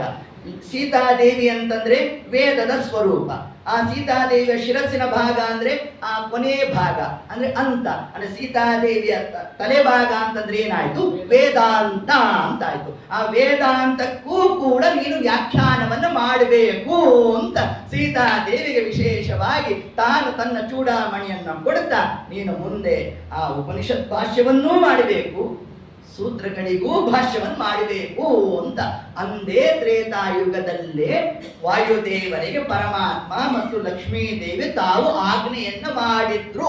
ಅದರ ಫಲವಾಗಿ ಇಂದು ನಮ್ಮ ಆಚಾರ್ಯರು ಮಾಡಿರ್ತಕ್ಕಂತಹ ಸಿದ್ಧಾಂತ ಅಂತೆ ಸಿದ್ಧಸ್ತು ಸಿದ್ಧಾಂತ ಅನ್ನೋ ಹಂತಕ್ಕೆ ಬರಲಿಕ್ಕೆ ಯಾಕೆ ಕಾರಣ ಆಯಿತು ಅಂತಂದ್ರೆ ಇದು ಒಂದು ಜನ್ಮದಲ್ಲಿ ಆದಂತಹ ಕಾರ್ಯ ಅಲ್ಲ. ಏನೋ ಬಂದಿದ್ದೇವೆ, ಏನೋ ನನ್ನ ಸಂಸ್ಕೃತ ಜ್ಞಾನ ಇದೆ, ವ್ಯಾಕರಣ ಜ್ಞಾನ ಇದೆ, ಪದಚ್ಛೇದ ಮಾಡ್ತೇನೆ, ನಾನು ಹಿಂಗ ಅರ್ಥ ಮಾಡ್ತೇನೆ, ಹಂಗೆ ಬರುವಂತ ಶಾಸ್ತ್ರ ಅಲ್ಲ ಅದು ಮೋಕ್ಷ ಶಾಸ್ತ್ರ. ಅದಾಗಬೇಕಾದ್ರೆ ಲಕ್ಷ್ಮೀ ನಾರಾಯಣರ ಅನುಗ್ರಹ ಇದ್ರೆ ಮಾತ್ರ ಸಾಧ್ಯ ಅನ್ನೋದನ್ನೇ ಆ ಸೀತಾರಾಮಚಂದ್ರ ದೇವರು ಹನುಮಂತ ದೇವರಿಗೆ ತಾವು ಉಂಗುರವನ್ನು ಕೊಡ್ತಾ ಮುಂದೆ ಸೂತ್ರಾದಿಗಳಿಗೆ ನೀನು ಭಾಷ್ಯವನ್ನು ಬರಿ ಅಂತ ಅಲ್ಲಿ ತಾವು ಅನುಗ್ರಹ ಮಾಡಿದ್ರೆ, ಸೀತಾಮಾತೆ ನೀನು ಮುಂದೆ ಉಪನಿಷತ್ಗಳಿಗೆ ನೀನು ಭಾಷ್ಯ ಬರಿ ಅಂತ ತಾವಲ್ಲಿ ಅನುಗ್ರಹವನ್ನು ಮಾಡಿರೋಣ. ಹೀಗೆ ಎರಡು ಅನುಗ್ರಹವನ್ನು ಪಡೆದಿರ್ತಕ್ಕಂಥವರು ಯಾರು? ಆಚಾರ್ಯ ಶ್ರೀಮದಾಚಾರ್ಯ ಸಂತು ಮೇ ಜನ್ಮ ಜನ್ಮನಿ ಮಮ ಸದ್ಗುಣ ನಿರ್ಣಯೇನ. ಇದನ್ನೇ ನಮ್ಮ ವಾಯುದೇವರು ತಮ್ಮ 3ನೇ ಅವತಾರ ಮಾಡೋ ಕಾಲಕ್ಕೆ ಪರಮಾತ್ಮ ವಾಯುದೇವರನ್ನು ಕರೆದು ಏನು ತಿಳಿಸ್ತ? ಮಮ ಸದ್ಗುಣ ನಿರ್ಣಯೇನ, ನನ್ನ ಸದ್ಗುಣಗಳನ್ನೆಲ್ಲ ಅಪಲಾಪ್ ಮಾಡಿದ್ದಾರೆ. ವಿಭುಹು ಅಗುಣವಾನ್, ಗುಣ ಇಲ್ಲ ಅಂತ ಸಾರ್ತಾ ಇದ್ದಾರಪ್ಪ. ಆದ್ದರಿಂದ ಕಾಂತಾಯ ಕಲ್ಯಾಣ ಗುಣೈಕ ಧಾಮ್ನಿ, ಇದನ್ನ ನೀನು ಪ್ರತಿಪಾದನೆ ಮಾಡಿದೆ. ನಾರಾಯಣಾಯ ಪರಿಪೂರ್ಣ ಗುಣಾರ್ಧವಾಯ ವಿಶ್ವೋದಯ ಸ್ಥಿತಲಯೋ ನಿಯತಿ ಪ್ರದಾಯ ಜ್ಞಾನ ಪ್ರದಾಯ ವಿಭುಧ ಸುರಸೌಖ್ಯ ದುಃಖ ಸತ್ಕಾರಣಾಯ ವಿತತಾಯ ನಮೋ ನಮಸ್ತೆ ಅಂತ ಏನು ತಿಳಿಸಿದ್ದಾರೆ. ಇಷ್ಟು ಕಾರ್ಯ ನಡಿಬೇಕಾದರೆ ಎಷ್ಟು ಕ್ರಮದಿಂದ ವಾಯುದೇವರು ಪರಮಾತ್ಮನಿಂದ ತಾವು ಅನುಗ್ರಹವನ್ನು ಪಡೆದಿದ್ದಾರೆ ಅನ್ನೋ ಪ್ರಸಂಗವೇ ಸುಂದರ ಕಾಂಡ ಅನ್ನೋ ಇಷ್ಟ ಅಂಶವನ್ನು ನಮಗೆ ತಿಳಿಸ್ತಾ ಇದ್ದಾರೆ. ಇಷ್ಟೊಂದು ಆಯಿತು. ಮುಂದೆ ಹನುಮಂತ ದೇವರಂದ್ರಂತೆ, ಅಮ್ಮ ಧೂಪಾರ್ತಿಗೆ ನಿಲ್ಲಿಸ್ಬಿಟ್ಟಿದ್ದೀರಿ ನೀವು, ಈಗ ಸ್ವಲ್ಪ ನೈವೇದ್ಯ ಆಗಬೇಕನ್ನ ಅಂದ. ಹಾಗರ ವೃಕ್ಷದಲ್ಲಿ ಒಂದಷ್ಟು ಹಣ್ಣಿದೆ ತಿನ್ನು ಅಂತಂದ್ರೆ ಆ ಕಾಲಕ್ಕೆ ರಾಮದೇವರು ಮೊದಲೇ ಕ್ಷತ್ರಿಯರು, ಅವ್ರ ಮುಂದೆ ತಗೊಂಡೋಗಿ ಹಾಲು ಹಣ್ಣು ಇಡೋದು ಏನ್ ಚಂದ ಅಂತ ಏನ್ ಮಾಡಿದಂತೆ ಆ ವೃಕ್ಷಕತರಾದ 80,000 ರಾಕ್ಷಸರನ್ನ ಸಂಹಾರ ಮಾಡಿಬಿಟ್ರಂತೆ. ಹೀಗೆ ಸಂಹಾರ ಮಾಡ್ತಾ ಅಕ್ಷಕುಮಾರನನ್ನು ಸಂಹಾರ ಮಾಡಿದ್ರು. ಇದೇ ರಾಮದೇವರಿಗೆ ನೈವೇದ್ಯ ಅಂತಂದು ಕಾಲಕ್ಕೆ. ಇಷ್ಟು ಮಾಡ್ತಾ ಮುಂದೆ ಇಂದ್ರಜಿತು ತಾನು ಬಂದಂತಹ ಕಾಲಕ್ಕೆ ತಾನು ಬ್ರಹ್ಮಾಸ್ತ್ರವನ್ನ ಪ್ರಯೋಗ ಮಾಡಿದ. ಆಗ ಹನುಮಂತ ದೇವರು ಅದಕ್ಕೆ ಬದ್ಧರಾದರು. ಹಿಂದೆ ಹೇಳಿದ್ವಲ್ಲ, ಸಿಂಹಿಕಾಗೆ ಅದೇ ಬ್ರಹ್ಮದೇವರವರ ಇತ್ತು, ಅದನ್ನ ಉಲ್ಲಂಘನೆ ಮಾಡಿದ್ರು. ಈಗ ಬ್ರಹ್ಮಾಸ್ತ್ರವನ್ನ ತಾವು ಅದಕ್ಕೆ ಬದ್ಧರಾದರು. ಒಂದ್ ಕಡೆ ಉಲ್ಲಂಘನೆ ಮಾಡಿದ್ರು, ಒಂದ್ ಕಡೆ ತಾವು ಬದ್ಧರಾದರು. ಯಾಕೆ ಈ ಕಾರ್ಯ ಮಾಡಿದ್ರು ಅಂತಂದ್ರೆ, ವಾಯುದೇವರು ಋಜುಗಣಸ್ಥರಲ್ಲಿ 2 ಅಂಶಗಳನ್ನು ನಾವು ತಿಳಿಬೇಕು. ಸ್ವರೂಪತಃ ಎಲ್ಲ ರುಜುಗಣಸ್ಥರೂ ಕೂಡ ಸಮರು. ಅದನ್ನ ತಿಳಿಸಲು ಸುಗ ಸಿಂಹಿಗಾಗಿ ಕೊಟ್ಟಂತಹ ಬ್ರಹ್ಮದೇವರ ವರವನ್ನ ಹನುಮಂತ ದೇವರು ಉಲ್ಲಂಘನೆ ಮಾಡಿದ್ದರ ಆಂತರ್ಯ ಸ್ವರೂಪತಃ ನಾವೆಲ್ಲ ಏಕ ಪ್ರಕಾರ ಅನ್ನೋದನ್ನ ತಿಳಿಸಲು ಸುಗ ತಾವಲ್ಲಿ ಆ ಕಾರ್ಯವನ್ನ ಮಾಡಿದ್ರೆ, ಇಲ್ಲಿ ಬ್ರಹ್ಮಾಸ್ತ್ರಕ್ಕೆ ಯಾಕೆ ಬದ್ಧರಾದ್ರು ಅಂತಂದ್ರೆ ಪದವಿತ್ವೇನ ಬ್ರಹ್ಮದೇವರಿಗೆ ಆಧಿಕ್ಯ ಉಂಟೇ ಉಂಟು ಅಂತ ತಿಳಿಸು. ಇದನ್ನ ಹರಿಕಥಾಮೃತ ಸಾರದಲ್ಲಿ ಜಗನ್ನಾಥದಾಸರು ತಾವು ಹೇಳಬೇಕಾದರೆ ರುಜುಗಣ ದರಸೆ ಈ ಶಬ್ದವನ್ನು ಹಾಕಿದ್ದಾರೆ. ರುಜುಗಣಗಳಿಗೆಲ್ಲ ಅರಸರು ಅಂತಂದ್ರೆ ಯಾರು? ಬ್ರಹ್ಮದೇವರು. ಯಾವ ಕ್ರಮದಿಂದ? ಸ್ಥಾನತ್ವೇನ, ಸ್ಥಾನದಿಂದಾಗಿ ಬ್ರಹ್ಮ ಪದವಿ ವಾಯು ಪದವಿಗಿಂತ ಉತ್ಕೃಷ್ಟವಾದದ್ದು. ತನ್ನಿಮಿತ್ತ ಆ ಪದವಿಗೆ ಮಹತ್ವ ಕೊಡಬೇಕು ಅಂತ ಒಂದು ಅಂಶ. ಆದರೆ ಬ್ರಹ್ಮಾಸ್ತ್ರ ಅಂದ್ರೆ ಏನದು? ಗಾಯತ್ರಿ ಮಂತ್ರ. ಗಾಯತ್ರಿ ಮಂತ್ರವೇ ಬ್ರಹ್ಮಾಸ್ತ್ರಕ್ಕೆ ಮೂಲ ಮಂತ್ರ. ಅದು ಗಾಯತ್ರಿ ಮಂತ್ರಕ್ಕೆ ನಾವು ಬದ್ಧರಾಗಿದ್ದೇವೆ ಅಂತ ತಿಳಿಸಲು ಸುಗ ಹನುಮಂತ ದೇವರು ತಾವಲ್ಲಿ ಬಂಧಿತರಾದ್ರಂತೆ. ಆದ ಕೂಡಲೇ ಅಲ್ಲಿದ್ದಂತಹ ರಾಕ್ಷಸರು ಇನ್ನೊಂದು ಹಗ್ಗ ತಗೊಂಡು ಕಟ್ಟಿದ್ರಂತೆ. ಕಟ್ಟಿದಾಗ ಬ್ರಹ್ಮಾಸ್ತ್ರ ಅಂತಂತೆ, ನಾನು ಬಂದು ಕೂತಾಗ ಇದ್ಯಾವುದೋ ನೀರು ಸೇದೋ ಹಗ್ಗ ತಗೊಂಡ್ಬಂದಿದ್ದೀರಾ ಅಂತ ಹೊರಟೇ ಬಿಡ್ತಂತೆ. ಹೊರಟಾಗ ಹನುಮಂತ ದೇವರು ತಾವು ರಾವಣನ ಮುಂದೆ ಹೋಗೋಣ, ಹೋದಂತಹ ಕಾಲಕ್ಕೆ ಕಪೆ ಕುತೋಸಿ ಅಂತ ರಾವಣ ತಾನು ಪ್ರಶ್ನೆಯನ್ನು ಮಾಡಬೇಕು. ಆಗ ಹನುಮಂತ ದೇವರಂದ್ರಂತೆ ಅವೈ ದೂತಮಾಗತಂ ದುರಂತ ವಿಕ್ರಮಸ್ಯ ಮಾಂ, ನಾನು ರಾಮದೇವರ ದೂತ ಅಂತ ದಾಸೋಹಂ ಕೋಸಲೇಂದ್ರಸ್ಯ, ನಾನು ರಾಮದೇವರ ದಾಸ ಅಂತ ತಾವು ಹೇಳ್ಕೋಬೇಕು, ರಾಮದೇವರ ದೂತ ಅಂತ ತಾವು ಹೇಳ್ಕೊಂಡಿರಬೇಕು. ಇಷ್ಟು ಪ್ರಕಾರವಾಗಿ ತಾವು ಹೇಳ್ತಾ ಆಗ ಒಂದು ಮಾತು ಹೇಳಿದ್ರಂತೆ, ನೋಡು ರಾವಣ, ಈಗಲೂ ನಿನಗೊಂದು ಅವಕಾಶ, ನಿಮ್ಮಿಬ್ಬರ ಮಧ್ಯದಲ್ಲಿ ರಾಮ ರಾವಣರ ಮಧ್ಯದಲ್ಲಿ ಸಂಧಾನವನ್ನು ನಾನು ಮಾಡಿಸ್ತೇನೆ ಅಂದ್ರಂತೆ ಹನುಮಂತ. ಈಗಲೂ ಬಾ, ಸೀತಾದೇವರನ್ನು ಕಳಿಸ್ಕೊಡು, ರಾಮಚಂದ್ರ ನಿನ್ನ ಕ್ಷಮ ಮಾಡ್ತಾನೆ. ಇಷ್ಟು ಅಂಶವನ್ನ ಪರಮಾತ್ಮನ ಅಷ್ಟು ವಿಶ್ವಾಸ ಯಾರಿಗೆ? ನಮ್ಮ ಹನುಮಂತ ದೇವಿ. ಏನು ಹೇಳಿದ್ರು ಕೂಡ ರಾವಣ ತತ್ಕಾಲಕ್ಕೆ ನಾನು ಕೇಳಲಿಲ್ಲ. ಆಗ ಹನುಮಂತ ದೇವರಂದ್ರಂತೆ, ನೋಡು, ನಿನ್ನನ್ನು ಸಂಹಾರ ಮಾಡೋದು ದೊಡ್ಡದೇ ಅಲ್ಲ ನಮ್ಮ ದೇವರಿಗೆ. ಪ್ರಳಯ ಕಾಲದಲ್ಲಿ ಬ್ರಹ್ಮಾದಿ ದೇವತೆಗಳ ಶರೀರವನ್ನೇ ಕ್ಷಣ ಮಾತ್ರದಲ್ಲಿ ಪರಮಾತ್ಮ ತಾನು ಭಸ್ಮ ಮಾಡ್ತಾನು. ಖದ್ಯೋ ತೋಪಮ ವಿಶ್ವಲಿಂಗ ಭಸಿತ ಬ್ರಹ್ಮೇಶ ಚಕ್ರೋತ್ಕರ. ಯಾವ ನರಸಿಂಹ ದೇವರ ಮೂರನೇ ಗಣ್ಣಿನಿಂದ ಬಂದಿರತಕ್ಕಂಥ ಒಂದೇ ಒಂದು ಅಗ್ನಿಯ ಕಿಡಿ, ಒಂದು ಖದ್ಯೋತ, 32 ಲಕ್ಷಣೋಪೇತವಾದ ಬ್ರಹ್ಮದೇವರ ಶರೀರ ಧಕ್ಕಂತ ಹತ್ಕೊಂಡ್ಬಿಡುತ್ತೆ. ಇಷ್ಟು ಮಹಿಮಾ ಪರಮಾತ್ಮನಲ್ಲಿದೆ. ಆದ್ರಿಂದ ನೀನು ಶರಣಾಗತನಾಗೋದೇ ಉತ್ತಮ ಅಂತ ಇಷ್ಟು ಅಂಶವನ್ನು ಹೇಳಿದ್ರು ಕೂಡ ಆಗ ರಾವಣ ಈ ಕಪಿಯನ್ನು ಕೊಲ್ರಿ ಅಂತ ವಿಭೀಷಣ ಯಜ್ಞಿಂದ ಕಾಲಕ್ಕೆ ಸರ್ವಥಾ ಕಾರ್ಯ ಮಾಡಬೇಡ ಅಂತ. ಏತತ್ಪೂರ್ವದಲ್ಲೇ ಹನುಮಂತ ದೇವರು ವಿಭೀಷಣನ ಮನೆಗೂ ಹೋಗಿದ್ರು. ಹೋದಾಗ ಅವನ ಸ್ವರೂಪ ಎಲ್ಲ ಅವನಿಗೆ ಪರಿಚಯ ಮಾಡಿಕೊಟ್ಬಿಟ್ಟು, ವಿಭೀಷಣ ನೀನು ಯಾರು ಗೊತ್ತೇನು? ಪೂರ್ವದಲ್ಲಿ ನೀನು ಕಣ್ವ ಋಷಿ, ಶಾಪಗ್ರಸ್ತನಾಗಿ ಬಂದೆ. ನೀನು ಯಾರು ಶಾಪ ಕೊಟ್ಟಿದ್ದು ಗೊತ್ತಾ? ನಾನೇ. ಸ್ವಾಮಿ, ನೀವ್ಯಾಕೆ ನನಗೆ ಶಾಪ ಕೊಟ್ರಿ? ನೀನು ನನಗೆ ಶಾಪ ಕೊಟ್ಟಿಯಲ್ಲಪ್ಪ, ಅದಕ್ಕೆ ನಾನು ಶಾಪ ಕೊಟ್ಟೆ. ಶಾಪ ಮರುಶಾಪಾದಿಗಳು ನಡೆದಿತ್ತು. ಯಾವಾಗ?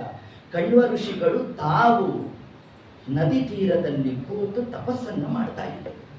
ಆಗ ವಾಯುದೇವರು ತಾವು ಭೂಮಿ ಶೋಧವನ್ನು ಮಾಡ್ತಾ ತಾವೊಂದು ಯಜ್ಞವನ್ನು ಪ್ರವೃತ್ತ ಮಾಡಬೇಕಾಗುತ್ತೆ. ಆ ಭೂಮಿ ಶೋಧನೆ ಮಾಡೋ ಕಾಲಕ್ಕೆ ಸ್ವಲ್ಪ ಕಂಪನ ಆಯ್ತಂತೆ. ಸ್ವಲ್ಪ ಅವರ ಧ್ಯಾನಾವಸ್ಥೆಗೆ ಭಂಗ ಬಂತು. ಹನುಮಂತ ದೇವರು ಅರ್ಥಾತ್ ವಾಯುದೇವರು ತಾವು ಬರೋ ಕಾಲಕ್ಕೆ ಕಣ್ವ ಋಷಿಗಳನ್ನ ಸ್ಪರ್ಶ ಮಾಡಿದ್ರು. ಸ್ಪರ್ಶ ಮಾಡಿದಾಗ ಕಣ್ವ ಋಷಿಗಳಿಗೆ ಕೋಪ ಬಂತು. ಅತ್ಯಂತ ಮಡಿಯಲ್ಲಿ ನಾನು ಕೂತು ಭಗವದುಪಾಸನೆ ಮಾಡ್ತಾ ಇದ್ದೆ, ನೀನು ಮೈಲಿಗೆ ಮಾಡಿಬಿಟ್ಟೆ ನನ್ನ. ಆದ್ದರಿಂದ ನಿನ್ನ ಈ ರೂಪ ಜಗತ್ತಿನಲ್ಲಿ ಅಪ್ರಸಿದ್ಧವಾಗಲಿ ಅಂತ. ವಾಯುದೇವರು ನಿರ್ವಿಕಾರ, ಏನ್ ಬೇಕಾದ ಹಾಗೆ ಪುನಃ ಕಣ್ವ ಋಷಿಗಳೇ ಅಂದ್ರು, ನಿನ್ನ ಅವತಾರಗಳಿಗೆ ಹೆಚ್ಚು ಪ್ರಸಿದ್ಧಿ ಪ್ರಾಪ್ತಿ ಅಂತಂದು. ಅದಕ್ಕೆ ಹನುಮ, ಭೀಮ, ಮಧ್ವ 3 ರೂಪಗಳಿಗೆ ಭಾರೀ ಮಹತ್ವ ಲೋಕದಲ್ಲಿ. ಇವತ್ತು ನಮ್ಮಲ್ಲೇ ಮಾಧ್ವರಲ್ಲೇ ವಾಯುದೇವರೇ ಹೇಗಿದ್ದಾರೆ ಅಂತ ಯಾರು ಥಟ್ಟನೆ ಕೇಳಿದ್ರೆ ನಮ್ಗೆ ಉತ್ತರನೇ ಇಲ್ಲ. ವಾಯುದೇವರು ಎಲ್ಲಿದ್ದಾರೆ, ಹೇಗಿದ್ದಾರೆ, ಹೇಗೆ ಚಿಂತನೆ ಮಾಡಬೇಕು? ಅಲ್ಲ, ರೂಪ ಅದೇ. ಆ ರೂಪ ಯಾವುದು, ಹೇಗಿದೆ, ಎಲ್ಲ ಚಿಂತನೆ ಮಾಡಬೇಕು. ಅಚ್ಯುತ ಅಂಕೆ ಉದ್ಯದ್ರವಿ ಪ್ರಖರ ಸನ್ನಿಭ ಮಚ್ಯುತಾಂಕೆ ಸ್ವಾಸಿ ನಮಸ್ಯ ನುತಿನಿತ್ಯ ವಚ ಪ್ರವೃತ್ತಂ ಧ್ಯಾಯೇ ಗದಾ ಅಭಯಕರಂ ಸುಕೃತಾಂಜಲಿಂ ತಂ ಪ್ರಾಣಂ ಯಥೇಷ್ಟಂ ತನು ಮುನ್ನತ ಕರ್ಮಶಕ್ತಿ ಧ್ಯಾನ ಶ್ಲೋಕ. ಆಚಾರ್ಯ ತಂತ್ರಸಾರದಲ್ಲಿ ತಿಳಿಸಿದ್ದಾರೆ. ಅಚ್ಯುತ ಅಂಕೆ, ಪರಮಾತ್ಮನ ಬಲತೊಡೆಯಲ್ಲಿ ವಾಯುದೇವರು ಕೂತಿರ್ತಾರಂತೆ. ಹೇಗೆ ಕೂತಿದ್ದಾರೆ? ಸುಕೃತಾಂಜಲಿ, ಅಂಜಲಿ ಬದ್ಧರಾಗಿ ಕೂತಿದ್ದಾರಂತೆ. ಹೇಗೆ ಕೂತಿದ್ದಾರಂತೆ? ಗದೆಯನ್ನು ಹಿಡಿದಿದ್ದಾರಂತೆ. ಹೇಗೆ ಕೂತಿದ್ದಾರಂತೆ? ಅಭಯ. ಚತುರ್ಭುಜರಾಗಿ ವಾಯುದೇವರು ಇದ್ದಾರೆ. ಈ ರೂಪದ ಚಿಂತನೆ ಅವಶ್ಯ ನಾವು ಮಾಡಬೇಕು ಅಂತ ಆಚಾರ್ಯರು ಸೂಚನೆ ಕೊಟ್ಟಿದ್ದಾರೆ ನಮಗೆ. ಅದಕ್ಕೆ ಹರಿವಾಯುಸ್ತುತಿಯೇ ಮೊದಲಾದದ್ದನ್ನು ನಾವು ಹೇಳಬೇಕಾದ್ರೆ ಮೊದಲಿಗೆ ಈ ಶ್ಲೋಕವನ್ನು ಹೇಳಬೇಕು. ಧ್ಯಾನ ಶ್ಲೋಕವನ್ನೇ ಹೇಳಿ ತರುವಾಯ ನಾವು ಹರಿವಾಯುಸ್ತುತಿಯನ್ನು ಪ್ರಾರಂಭ ಮಾಡಬೇಕು. ಎಷ್ಟು ಕ್ರಮವನ್ನು ನಮಗೆ ಹೇಳ್ತಾ, ಆಗ ಆ ಕಣ್ವ ಋಷಿಗಳಿಗೆ ವಾಯುದೇವರು ಶಾಪ ಕೊಟ್ಟರು. ಅಲ್ಲೋ, ನನ್ನ ಈ ಶರೀರ ಸ್ಪರ್ಶ ಆದ್ರೆ ಮೈಲಿಗೆ ಆಯಿತು ಅಂತ ಯಾಕೆ ಚಿಂತನೆ ಮಾಡಿದ್ವಿ? ನಮ್ಮ ಹೆಸರೇ ಶುಚಿ ಎಂದ್ರಂತೆ. ನಾವು ಈ ಶರೀರದಿಂದ ಹೊರಟ್ರೆ ದೇಹ ಮೈಲಿಗೆ ಆಗೋಯ್ತು, ನಾವಿದ್ರೆ ಮಡಿ. ಹಂಗಿರ್ಬೇಕಾದ್ರೆ ನನ್ನಿಂದ ಮೈಲಿಗೆ ಆಯಿತು ಅಂತಂತ್ಯ, ನಿಂದಲ್ಲಿ ಆಸುರಿ ಭಾವ ಇದೆ ಅಂತ ತನ್ನಿಮಿತ್ತ ಅಸುರ ಯೋನ್ ಎಂದು ಹಿಂಗೆ ಶಾಪ. ಸ್ವಾಮಿ ಅನುಗ್ರಹ ಮಾಡಿ ಅಂತಂದು ಚಿಂತೆ ಇಲ್ಲ ಯಾರು ವಾಯುದೇವರು. ಅಂತಹ ಅಸುರ ಜನ್ಮದಲ್ಲಿ ಬಂದರೂ ಕೂಡ ನೀನು ಭಾಗವತೋತ್ತಮನಾಗಿ ಇರ್ತೀಯ ಅಂತಂದು ವಾಯುದೇವರು. ತನ್ನಿಮಿತ್ತ ಆ ಅಸುರರ ಪರಿವಾರದಲ್ಲಿದ್ದರೂ ಕೂಡ ನಮ್ಮ ವಿಭೀಷಣ ಅತ್ಯಂತ ಭಕ್ತಾಗ್ರೇಸರನಾಗಿ ತಾನು ಇದ್ದ. ಆಗ ಹನುಮನ್ ದೇವರು ತಿಳಿಸು, ನೀನು ಹೆಚ್ಚು ದಿವಸ ಇಲ್ಲಿರಬೇಡ, ರಾಮದೇವರ ಬಳಿಗೆ ನೀನು ಬಂದ್ಬಿಡು ಅಂತ ತಾವು ಸೂಚನೆ ಕೊಟ್ಟಿದ್ರು. ಅದರ ಮಾರನೆಯ ದಿವಸ ಇಷ್ಟೊತ್ತಿಗಾಗಲೇ ಯಾವ ನಮ್ಮ ರಾವಣ ತಾನು ಹನುಮಂತ ದೇವರ ಮರಣ ಶಾಸನವನ್ನ ತಾನು ಹೊರಡಿಸಿದಾಗ ವಿಭೀಷಣ ಅದನ್ನು ಧಿಕ್ಕರಿಸ್ತ. ಅಣ್ಣ, ಸರ್ವತಾ ಕಾರ್ಯ ಮಾಡ್ಲಿಕ್ಕೆ ಅವಕಾಶ ಇಲ್ಲ. ರಾಯಭಾರಿಯಾಗಿ ಬಂದಿದ್ದ ವ್ಯಕ್ತಿಗೆ ಮರಣ ಶಾಸನ ಮಾಡ್ಲಿಕ್ಕೆ ಅವಕಾಶ ಇಲ್ಲ, ಮತ್ತೇನು ಮಾಡ್ಲಿ ಅಂತ. ಅವನ ಅಂಗವೈಕಲ್ಯ ಮಾಡ್ಲಿಕ್ಕೆ ಅವಕಾಶ ಇದೆ ಅಂತ ಹೇಳಿದ. ರಾಜನೀತಿ ಅದು, ಅದನ್ನು ಹೇಳಬೇಕಾಗಿತ್ತು ಯಾರು? ವಿಭೀಷಣ. ಅದರಂತೆ ಹನುಮಂತ ದೇವರ ಬಾಲಕ್ಕೆ ಬೆಂಕಿಯನ್ನು ಹಚ್ಚಬೇಕು ಅಂತ ತಾನು ಹೊರಟಾಗ ಹನುಮಂತ ದೇವರ ಬಾಲವನ್ನು ಬೆಳೆಸಿದ್ರು. ಇರೋ ಬರೋ ವಸ್ತ್ರಗಳೆಲ್ಲ ಮುಗಿದೋಯ್ತು. ಹನುಮಂತ ದೇವರ ಬಾಲ ಬೆಳೆಯೋದು ಮಾತ್ರ ನಿಲ್ಲದೇ ಇಲ್ಲ. ಕೊನೆಗೆ ಸೀತಾದೇವಿಯರ ವಸ್ತ್ರವನ್ನು ತಗೊಂಬನ್ರಿ ಅಂತಂದ್ಬಿಟ್ಟು, ಮೊದಲೇ ಅಯೋಗ್ಯ ಇವನು, ಏನು ಕಾರ್ಯ ಮಾಡ್ತಾನೋ ಅಂತ ಅನ್ಕೊಂಡು ಆಗ ನಿಲ್ಲಿಸಿದ್ರಂತೆ ಹನುಮಂತ ದೇವರು. ನಿಲ್ಲಿಸಿದ್ದೇ ಅಗ್ನಿಸ್ಪರ್ಶವನ್ನು ಮಾಡಿದ್ರಂತೆ. ಆ ಅಗ್ನಿಸ್ಪರ್ಶ ಆದಾಗ ಯಾವ ಅಗ್ನಿ ಅದು? ಇದೊಂದು ಜಿಜ್ಞಾಸ. ಕಾರಣ, ಆ ಲಂಕಾಪುರಕ್ಕೆ ಒಂದು ವರ ಇತ್ತು, ಅಗ್ನಿಸ್ಪರ್ಶ ಆಗಬಾರದು ಅಂತ ಬ್ರಹ್ಮದೇವರ ವರ. ಹಾಗಾದ್ರೆ ಇಲ್ಲಿ ಲಂಕಾ ದಹನ ಮಾಡಿದ್ದಾರಲ್ಲ, ಇನ್ನೊಂದು ಆವರ್ತಿ ಹನುಮಂತ ದೇವರೇನಾದರೂ ಬ್ರಹ್ಮದೇವರ ವರವನ್ನು ಉಲ್ಲಂಘನೆ ಮಾಡಿದ್ರ? ಮಾಡಲಿಲ್ಲ. ಲಂಕಾ ದಹನ ಮಾಡಿದ್ರ? ಮಾಡಿದ್ರು. ಸರಿ, ವರ ಉಲ್ಲಂಘನೆ ಮಾಡಿಲ್ಲ ಅಂತೀರಾ, ಲಂಕಾ ದಹನ ಆಗಿದ್ಯಾ ಅಂದ್ರೆ ಆಗಿದೆ ಅಂತೀರಾ. ಏನ್ರಿ ಇದು ಉತ್ತರ ಅಂತಂದ್ರೆ, ಆಚಾರ್ಯರ ಸಿದ್ಧಾಂತದಲ್ಲಿ ಮಾತ್ರ ಉತ್ತರ ಸಿಗುತ್ತಿದೆ. ಅಲ್ಲಿ ಬ್ರಹ್ಮದೇವರು ಏನಂತ ವರ ಕೊಟ್ಟಿದ್ರು? 15ನೇ ಕಕ್ಷೆಯಲ್ಲಿರ್ತಕ್ಕಂತಹ ಅಗ್ನಿಯಿಂದ ಈ ಲಂಕಾಪುರ ದಹನ ಆಗಬಾರದು ಅಂತ ತಾವು ವರ ಕೊಟ್ಟಿದ್ದಿತ್ತು. ಹನುಮಂತ ದೇವರು ಏನ್ ಮಾಡಿದ್ರು? ತಮ್ಮ ಒಳಗೆ ಇದ್ದಂತಹ ಯೋಗಾಗ್ನಿಯಿಂದ ತಾವು ತಮ್ಮ ಬಾಲಕ್ಕೆ ಬೆಂಕಿಯನ್ನ ಸ್ಪರ್ಶ ಮಾಡಿಸ್ಕೊಂಡ್ರೆ ಹೊರತಾಗಿ ಈ 15ನೇ ಕಕ್ಷೆಯ ಅಗ್ನಿ ವಾಯುದೇವರನ್ನು ಸ್ಪರ್ಶ ಮಾಡೋ ಯೋಗ್ಯತಾನೇ ಇಲ್ಲ. ಯಾಕೆಂದ್ರೆ ಈ ಅಗ್ನಿ ಉರಿಬೇಕಾದ್ರೆ ಗಾಳಿ ಇರಬೇಕು, ಗಾಳಿ ಬೀಸಬೇಕಾದ್ರೆ ಅಗ್ನಿಯ ಅವಶ್ಯಕತೆ ಇಲ್ಲ. ಆದ್ದರಿಂದ ಆ ಕಾಲಕ್ಕೆ ಇದನ್ನೇ ಪಂಡಿತಾಚಾರ್ಯ ತಾವು ತಿಳಿಸ್ತಾರೆ. ಸ್ವವನ್ನಿ ನಿರ್ಧಕ್ತ ಫಲಾಶಿ ರಾಶಿ. ಸ್ವವನ್ನಿ ತಮ್ಮ ಒಳಗೆ ಇದ್ದಂತಹ ಯೋಗಾಗ್ನಿಯನ್ನು ಉತ್ಪನ್ನ ಮಾಡಿಬಿಟ್ರಂತೆ. ಯಾರು? ನಮ್ಮ ಹನುಮಂತ ದೇವರು ಮಾಡ್ತಾ. ಆಗ ಮೊದಲಿಗೆ ಲಂಕಾದಹನ ಮಾಡಿದ್ದಲ್ಲ, ಮತ್ತೇನು ಮಾಡಿದ್ರು? ಪ್ರಕರಣ ಮರೆಯೋಂಗಿಲ್ವಲ್ಲ ನಾವು. ನೈವೇದ್ಯ ಆಯಿತು. ನೈವೇದ್ಯ ಆದ್ಮೇಲೆ ಮುಂದಿನ ಪ್ರಕರಣ ಏನಂತೆ? ಮಂಗಳಾರತಿ ಆಗಬೇಕು. ಈಗ ಮಂಗಳಾರತಿ ಆಗಬೇಕು ಅಂತಂದ್ರೆ ಏನು ಕ್ರಮ? ಘಂಟಾನಾದ ಆಗಲೇಬೇಕು. ಆ ಘಂಟಾನಾದ ಆಗಬೇಕು ಅಂತಂದ್ರೆ ಘಂಟಾನಾದ ಇಲ್ಲದೇನೆ ಮಂಗಳಾರತಿ ಮಾಡಲಿಕ್ಕೆ ಅವಕಾಶ ಇಲ್ಲ. ಇದೊಂದಿದೆ. ಅದಕ್ಕೆ ಹನುಮಂತ ದೇವರು ತಮ್ಮ ಬಾಲಕ್ಕೆ ಗಂಟೆಯನ್ನು ಕಟ್ಕೊಂಡ್ಬಿಟ್ರಂತೆ.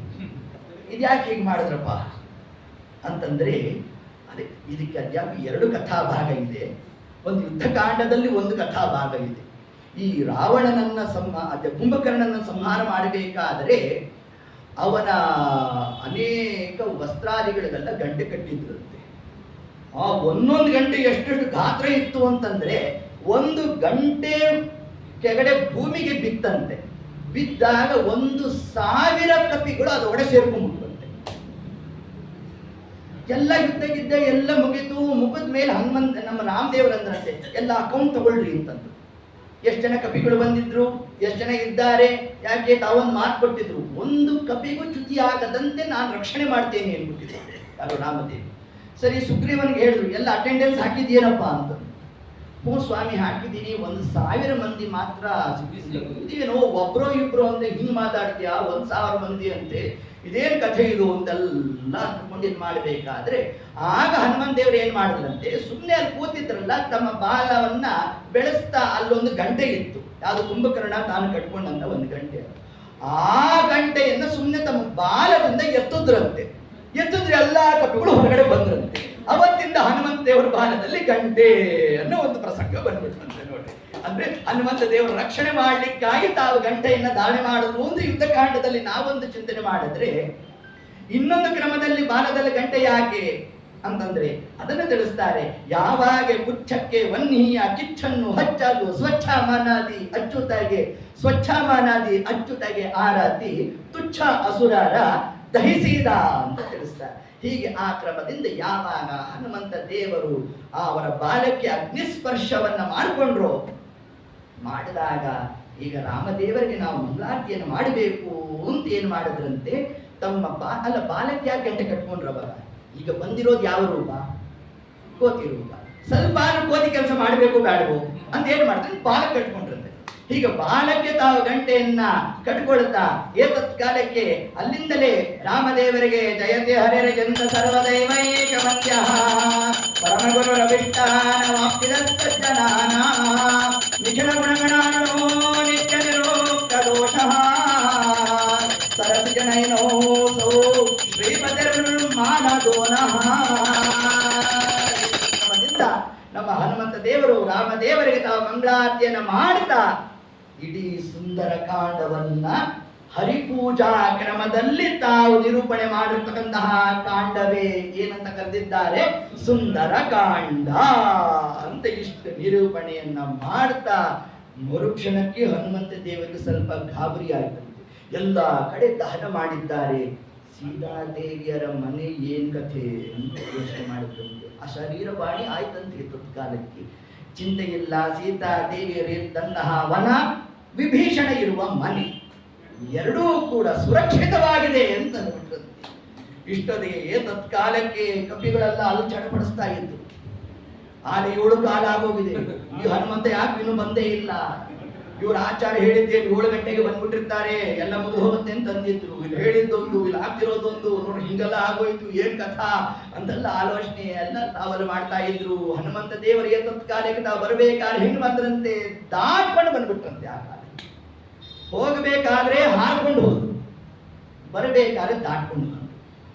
ಅಲ್ರಿ ನಿಮ್ಮ ಹನುಮಂತ ದೇವರು ಹೋಗೋ ಕಾಲಕ್ಕೂ ಹಾಗಾದ್ರೆ ದಾಟ್ಕೊಂಡೇ ಹೋಗ್ಬೋದಾಗಿತ್ತಲ್ಲಪ್ಪ, ಮತ್ತ್ಯಾಕೆ ಹಾರ್ಕೊಂಡು ಹೋದ್ರು? ಒಂದು ತತ್ವ ಇದೆ. ರಾಮದೇವರ ಸೇವೆಗಾಗಿ ನಾವು ತೊಡಗಿದಾಗ 3 ತಾಪತ್ರಯಗಳು ಬರುತ್ತಂತೆ. ಆಧ್ಯಾತ್ಮಿಕ, ಆದಿ ಭೌತಿಕ, ಆದಿ ದೈವಿಕ. ಆ 3 ತಾಪಗಳು ಬಂದಿದೆ ಎಂದ ಮಾತ್ರಕ್ಕೆ ದೇವರ ಸೇವೆಯಿಂದ ವಿಮುಖರಾಗಬೇಡಿ. ಅದನ್ನ ಮೀರಿ ನಾವು ದೇವರ ಸೇವೆಯನ್ನು ಮಾಡಿ ಬಂದಿದ್ದೇವೆ ಅಂತಂದ್ರೆ ಇಡೀ ಸಂಸಾರ ಸಮುದ್ರ ಗೋಷ್ಪಾದವತು ಅನಾಯಾಸವಾಗಿ ನಾವು ದಾಟಬಹುದು ಅನ್ನೋ ಒಂದು ಸಿದ್ಧಾಂತವನ್ನೇ ಪರಮಾತ್ಮ ತಾನಲ್ಲಿ ತೋರ್ತಾ ತತ್ಕಾಲಕ್ಕೆ ಯಾವಾಗ ಹನುಮಂತ ದೇವರು ತಾವು ಇಡೀ ಸಮುದ್ರವನ್ನೇ ದಾಟ್ಕೊಂಡು ಬಂದ್ರು, ಎಲ್ಲ ಕವಿಗಳು ಕೂಡ ಅಹೋ ಹನುಮನ್ನವಾರಿದೋಸೋ ತೀರ್ಣಾಂಬುಧಿರ್ವಿಷ್ಣು ಪದೇನ ನಾಮ, ಅಹೋ ಹನುಮನ್, ಎಲ್ಲರೂ ಕೂಡ ಹನುಮಂತ ದೇವರಿಗೆ ಜೈಕಾರವಂತ ಹಾಕ್ತಾ ಇದ್ದಾರಂತೆ. ಏನು ತಾವೇ ಸೀತಾ ದೇವಿಯರನ್ನು ಕಂಡಿದ್ದಾರೇನೋ ಅನ್ನೋ ಕ್ರಮದಲ್ಲಿ ಆನಂದ ಪಡ್ತಾ ಇದ್ರಂತೆ. ಅಷ್ಟು ಆನಂದ ತಾವಲ್ಲಿ ಅಭಿವ್ಯಕ್ತವನ್ನ ಮಾಡ್ತಾ ಹನುಮಂತ ದೇವರು ತಾವು ಬರೋದಂತೆ, ನಮಸ್ಕಾರ ಮಾಡೋದಂತೆ, ಹನುಮಾನ ಪ್ರಾಣ ಉಳಿಸ್ತೀಯಪ್ಪ ಅಂತೆಲ್ಲ ತಾವು ಅನ್ನೋದಂತೆ, ಒಬ್ಬರು ಶೇಖರಣೆ ಕೊಡೋದು, ಹೀಗೆ ಬೇಕಾದ ನಡೆಸ್ತಾ ಇದ್ರಂತೆ. ಆ ಕಾಲಕ್ಕೆ ಅಪ್ಪ ನಾವು ನೆನ್ನೆಯಿಂದ ಒಂದು ಹನಿ ನೀರು ಬಾಯಿ ಹಾಕಿಲ್ಲ ಅಂದ್ರಂತೆ ಕವಿಗಳು. ಆಗ ಹನುಮಂತ ದೇವರಂದ್ರು ಬನ್ರಿ ಎಲ್ಲ ಹೋಗೋಣ, ಸುಗ್ರೀವನ ವನಕ್ಕೆ ಹೋಗೋಣ. ಅಲ್ಲಿ ಗದಿಮುಖ ಇದ್ದಾನೆ ಅಂತಂದ್ರು.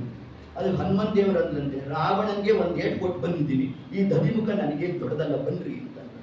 ಎಲ್ಲ ಹೋಗಿ ಅಲ್ಲಿ ಮಧುಪಾನವನ್ನ ಮಾಡ್ತಾ ಇರೋ ಕಾಲಕ್ಕೆ ಆ ದಧಿಮುಖ ಹೋಗಿ ಸುಗ್ರೀವನಿಗೆ ತಾನು ವಿಷಯ ಮುಡಿಸೋಣ. ಸುಗ್ರೀವ ಆನಂದ ಪಟ್ಟನಂತೆ. ಇಷ್ಟು ಧೈರ್ಯವಾಗಿ ಹೋಗಿ ಅಲ್ಲಿ ಜೇನುತುಪ್ಪವನ್ನು ಸ್ವೀಕಾರ ಮಾಡ್ತಾ ಇದ್ದಾರೆ ಅಂತಂದ್ರೆ ಇವತ್ತಿಗೂ ನಮ್ಮಲ್ಲಿ ಬಂದಂತಹ ಕ್ರಮ ಏನು? ಹನುಮಂತ ದೇವರಿಗೆ ಮಧುಅಭಿಷೇಕ. ಯಾಕೆ ಅದ್ಯಾಪಿ ಹನುಮಂತ ದೇವರಿಗೆ ಮಧುಅಭಿಷೇಕ ಅನ್ನೋ ಒಂದು ಪರಿಪಾಠ ಬಂತು ಅಂತಂದ್ರೆ ರಾಮದೇವರ ಸೇವೆಯನ್ನ ಪೂರ್ಣ ಮಾಡಿ ಬಂದ ಮೇಲೆ ಸ್ವೀಕಾರ ಮಾಡಿದ್ದು ಮೊಟ್ಟ ಮೊದಲನೇದಾಗಿ ಯಾವುದು? ಮಧುವನ್ನ ಸ್ವೀಕಾರ ಮಾಡಿದ್ರಂತೆ. ಹಾಗಾದ್ರೆ ನಾವು ನೀವು ಹನುಮಂತ ದೇವರಿಗೆ ಮಧುಅಭಿಷೇಕ ಮಾಡಬೇಕಾದರೆ ಭಗವತ್ ಕಾರ್ಯ ಸಾಧಕ ಅಂತ ಚಿಂತನೆ ಮಾಡ್ತಾ ನಾವು ಅದ್ಯಾಪಿ ಮಧುಅಭಿಷೇಕವನ್ನು ಮಾಡಬೇಕು ಅನ್ನೋ ಒಂದು ಅಂಶವನ್ನು ಕೂಡ ತತ್ಕಾಲಕ್ಕೆ ತಿಳಿಸ್ತಾ ಮುಂದೆ ಹನುಮಂತ ದೇವರು ತಾವು ಬಂದು ವಿನಮ್ರತೆಯಿಂದ ರಾಮದೇವರ ಪಾದ ಕಮಲಗಳಿಗೆ ತಾವು ನಮಸ್ಕಾರ ಮಾಡೋಣ. ಹೀಗೆ ನಮಸ್ಕಾರವನ್ನು ಮಾಡ್ತಾ ಹೃದೋರು ಸೌಹಾರ್ದ ವೃತಾದಿಮೌಲಿ ನ್ಯಸ್ತೇನ ಹಸ್ತೇನ ದಯಾದ ದೃಷ್ಟ್ಯ ಸೇವಾ ಪ್ರಸನ್ನೋ ಅಮೃತ ಕಲ್ಪವಾಚ. ಹೃದೋರು ಸೌಹಾರ್ದ ವೃತಾದಿಮೌಲಿ ಹನುಮಂತ ದೇವರ ಸೇವಾ ಕ್ರಮವನ್ನು ನೋಡ್ತಾ ರಾಮದೇವರಿಗೆ ಮನಸ್ತುಂಬಿ ಮಾತಾಡ್ತಾ ಇದ್ದಾರೆ. ಹೃದೋರು ಸೌಹಾರ್ದ ವೃಥಾದಿ ಮೌಲಿ, ಶಿರಸ್ಸನ್ನ ನೆಸ್ತೇನ ಸೌರ್ತಾ ಇದ್ದಾರಂತೆ. ಹಸ್ತೇನ ತಮ್ಮ ಹಸ್ತಗಳಿಂದ ರಾಮದೇವರು ಹನುಮಂತ ದೇವರ ಶಿರಸ್ಸನ್ನ ತಾವು ಸೌರ್ತಾ ಏನು ಸೇವೆ ಮಾಡಿ ಬಂದಿವೋ ಹನುಮ, ಏನು ಸಾಮಾನ್ಯ ನೆನಪ. ಎದುರಾಳಿಯ ಆ ಪ್ರಾಂತ್ಯಕ್ಕೆ ಹೋಗುವುದು, ಸಹಸ್ರಾರು ಯೋಜನೆ ದೂರ ಬೇರೆ ಇದೆ. ಅಲ್ಲಿ ಹೋಗಿ ಅವನನ್ನು ಭೇಟಿ ಮಾಡಿ ಅಲ್ಲಿರ್ತಕ್ಕಂತಹ ಅರ್ಧ ರಾವಣನ ಸೈನ್ಯವನ್ನೇ ಸಂಹಾರ ಮಾಡಿ ಬರ್ತಾ ಹೇಳಿದ ಸಮಯದಲ್ಲಿ ಕಾರ್ಯವನ್ನು ಪೂರ್ಣ ಮಾಡಿ ಎಷ್ಟು ಕಾರ್ಯ ಮಾಡಿ ಬಂದೆವು. ಇಷ್ಟೆಲ್ಲ ಮಾಡಿದ್ರೂ ಕೂಡ ಹನುಮಂತ ದೇವರ ಮುಖದಲ್ಲೂ ಏನಾದರೂ ಪರಮಾತ್ಮ ಕೊಡ್ತಾನೇನೋ ಅನ್ನೋ ಭಾವ ಕೂಡ ಇರ್ಲಿಕ್ಕೆ ಬಂತೆ. ಸೇವಾ ಪ್ರಸನ್ನೋ ಅಮೃತ ಕಲ್ಪವಾಚ. ಏನಾರ ನಮ್ಮ ಹನುಮಂತ ದೇವರ ಸೇವಾ ವೈಖರಿ ಅಂತಂದ್ರೆ ನಮ್ಮಲ್ಲಿ 2 ವರ್ಗದ ಜನ ಇರ್ತಾರಂತೆ. ಬಾಯಿ ಬಿಟ್ಟು ಕೇಳೋಲ್ಲ, ಕೊಟ್ರೆ ಕೊಡ್ಲಿ ಅಂತ ಗೊತ್ತಿರ್ತಾರೆ. ಆಚಾರ್ಯ ಇದು ಹೀಗಂದ ಅಂದ್ರೆ ಕೊಡಿ ಅಂತ. ಆ ಭಾವವೂ ಹನುಮಂತ ದೇವರಲ್ಲಿ ಇದ್ರೆ ಸೇವಾ ಪ್ರಸನ್ನೋ ಅಮೃತ ಕಲ್ಪವಾಚ. ಇಷ್ಟು ಮಾತನ್ನು ಪರಮಾತ್ಮ ತಾನು ಆಡ್ತಾ ನಿನ್ನ ಸೇವೆಗೆ ನಾನು ಏನು ಕೊಟ್ಟರೂ ಕಡಿಮೆ ಅನ್ನಂತೆ ಪರಮಾತ್ಮ. ಆದ್ರಿಂದ ನನಗಿಂತ ಉತ್ತಮವಾದ ಪದಾರ್ಥವೇ ಇಲ್ಲ ಜಗತ್ತಿನಲ್ಲಿ, ನನ್ನನ್ನೇ ನಿನಗೆ ಕೊಡ್ತಾ ಇದ್ದೇನೆ ಅಂತ ಪರಮಾತ್ಮ ತಾನು ಹೇಳ್ತಾ ಸಹಭೋಗಮಸ್ಮೈ ತನ್ನನ್ನು ತಾನು ಅಲ್ಲಿ ಕೊಟ್ಟಿದ್ದಾನಂತೆ. ಸಹಭೋಗ ಅಂದ್ರೆ ಮುಂದೆ ನಿನಗೆ ಬ್ರಹ್ಮ ಪದವಿ ಪ್ರಾಪ್ತಿ ಅಂತ ಒಂದರ್ಥ, ಸಹಭೋಗ ಅಂದ್ರೆ ಆಲಿಂಗನ ಅಂತ ಒಂದರ್ಥ. ಹೀಗೆ ಇಷ್ಟು ಕ್ರಮದಿಂದ ನಮ್ಮ ಹನುಮಂತ ದೇವರಿಗೆ ಪರಮಾತ್ಮ ತಾನು ಅನುಗ್ರಹವನ್ನು ಮಾಡಿರ್ತಕ್ಕಂಥದ್ದು. ಆ ಚೂಡಾಮಣಿಯನ್ನು ತಾಮಲ್ಲಿ ಸಮರ್ಪಣೆ ಮಾಡುವುದು, ಇಷ್ಟು ಕ್ರಮವನ್ನ ಅಲ್ಲಿ ಹನುಮಂತ ದೇವರು ರಾಮದೇವರಲ್ಲಿ ತಾವು ವಿಜ್ಞಾಪನೆಯನ್ನು ಮಾಡಿರ್ತಕ್ಕಂತಹ ಘಟ್ಟವೇ ಸುಂದರ ಕಾಂಡ ಅಂತ. ಇಷ್ಟು ಅಂಶವನ್ನ ಏತತ್ ಪರ್ವಕಾಲದಲ್ಲಿ ಯಾವ ರಾಮದೇವರು ಅಭಿವ್ಯಕ್ತವಾದಂತಹ ದಿವಸವೋ ಅಂತಹ ದಿವಸದಲ್ಲಿ ಯಾವ ರಾಮದೇವರಿಗೆ ಅತ್ಯಂತ ಪ್ರಿಯರಾದಂತಹ ಮೊಟ್ಟ ಮೊದಲ ಪ್ರಥಮೋಭಾಸಕರಾಗಿರ್ತಕ್ಕಂತಹ ನಮ್ಮ ಮುಖ್ಯ ಪ್ರಾಣದೇವರ ಪ್ರಥಮಾವತಾರವಾಗಿರ್ತಕ್ಕಂತಹ ಹನುಮದವತಾರದ ಒಂದು ಚಿಂತನ ಮಂಥನವನ್ನ ಇಂತಹ ಪರ್ವಕಾಲದಲ್ಲಿ ಮಾಡ್ತಕ್ಕಂತಹ ಸೌಭಾಗ್ಯ, ಕೇಳ್ತಕ್ಕಂತಹ ಒಂದು ಸುಯೋಗ ನಮಗೆ ನಿಮಗೆ ಎಲ್ಲ ಏನು ಪ್ರಾಪ್ತಿ ಆಗಿದೆ ಅದೆಲ್ಲವನ್ನು ಕೂಡ ಅಸ್ಮದ್ ಗುರುವಂತರ್ಗತ ರಾಘವೇಂದ್ರ ತೀರ್ಥಂತರ್ಗತ ಭಾರತೀಯರ ಮುಖ್ಯ ಪ್ರಾಣಾಂತರ್ಗತ ಸೀತಾರಾಮಚಂದ್ರ ದೇವರಲ್ಲಿ ನಾವು ವಿನಮ್ರತೆಯಿಂದ ಸಮರ್ಪಣೆಯನ್ನು ಮಾಡೋಣ ಎಂಬಲಿಗೆ ಅಭಿಪ್ರಾಯ ಸಂಪೂರ್ಣಂ ಸರ್ವಂ ಶ್ರೀ ಕೃಷ್ಣಾರ್ಪಣವಸ್ತು. ಹರಯೇ ನಮಃ. ನಾಳೆ ದಿವಸದಲ್ಲಿ ನಮ್ಮ ರಾಮದೇವರ ಯುದ್ಧಕಾಂಡ, ಆ ಯುದ್ಧಕಾಂಡದಲ್ಲಿ ಹನುಮಂತ ದೇವರ ವೈಶಿಷ್ಟ್ಯ, ರಾಮದೇವರ ಒಂದು ವಿಶಿಷ್ಟವಾದಂತಹ ಕಾರ್ಯವೈಖರಿ, ಮುಂದೆ ರಾಮದೇವರ ಕಾರುಣ್ಯ, ರಾಮದೇವರ ಪಟ್ಟಾಭಿಷೇಕ, ಇದಿಷ್ಟು ಭಾಗವನ್ನು ಕೂಡ ನಾಳೆ ದಿವಸವೂ ಕೂಡ 5:15 ಅಂತಲೇ ತಿಳಿಸಿದ್ದಾರೆ. 5:15 5:15 ಸಮಯಕ್ಕೆ ಬರ್ತೇನೆ ಅಂತ ಹೇಳ್ತಾ ಸರ್ವಂ ಶ್ರೀ ಕೃಷ್ಣಾರ್ಪಣಮಸ್ತು. ಹರಯೇ ನಮಃ. ಶ್ರೀರಾಮ ಜೈ ರಾಮ, ಶ್ರೀರಾಮ ಜೈ ರಾಮ, ರಾಮ ರಾಮ ರಾಮ ರಾಮ ರಾಮ ರಾಮ ರಾಮ ರಾಮ.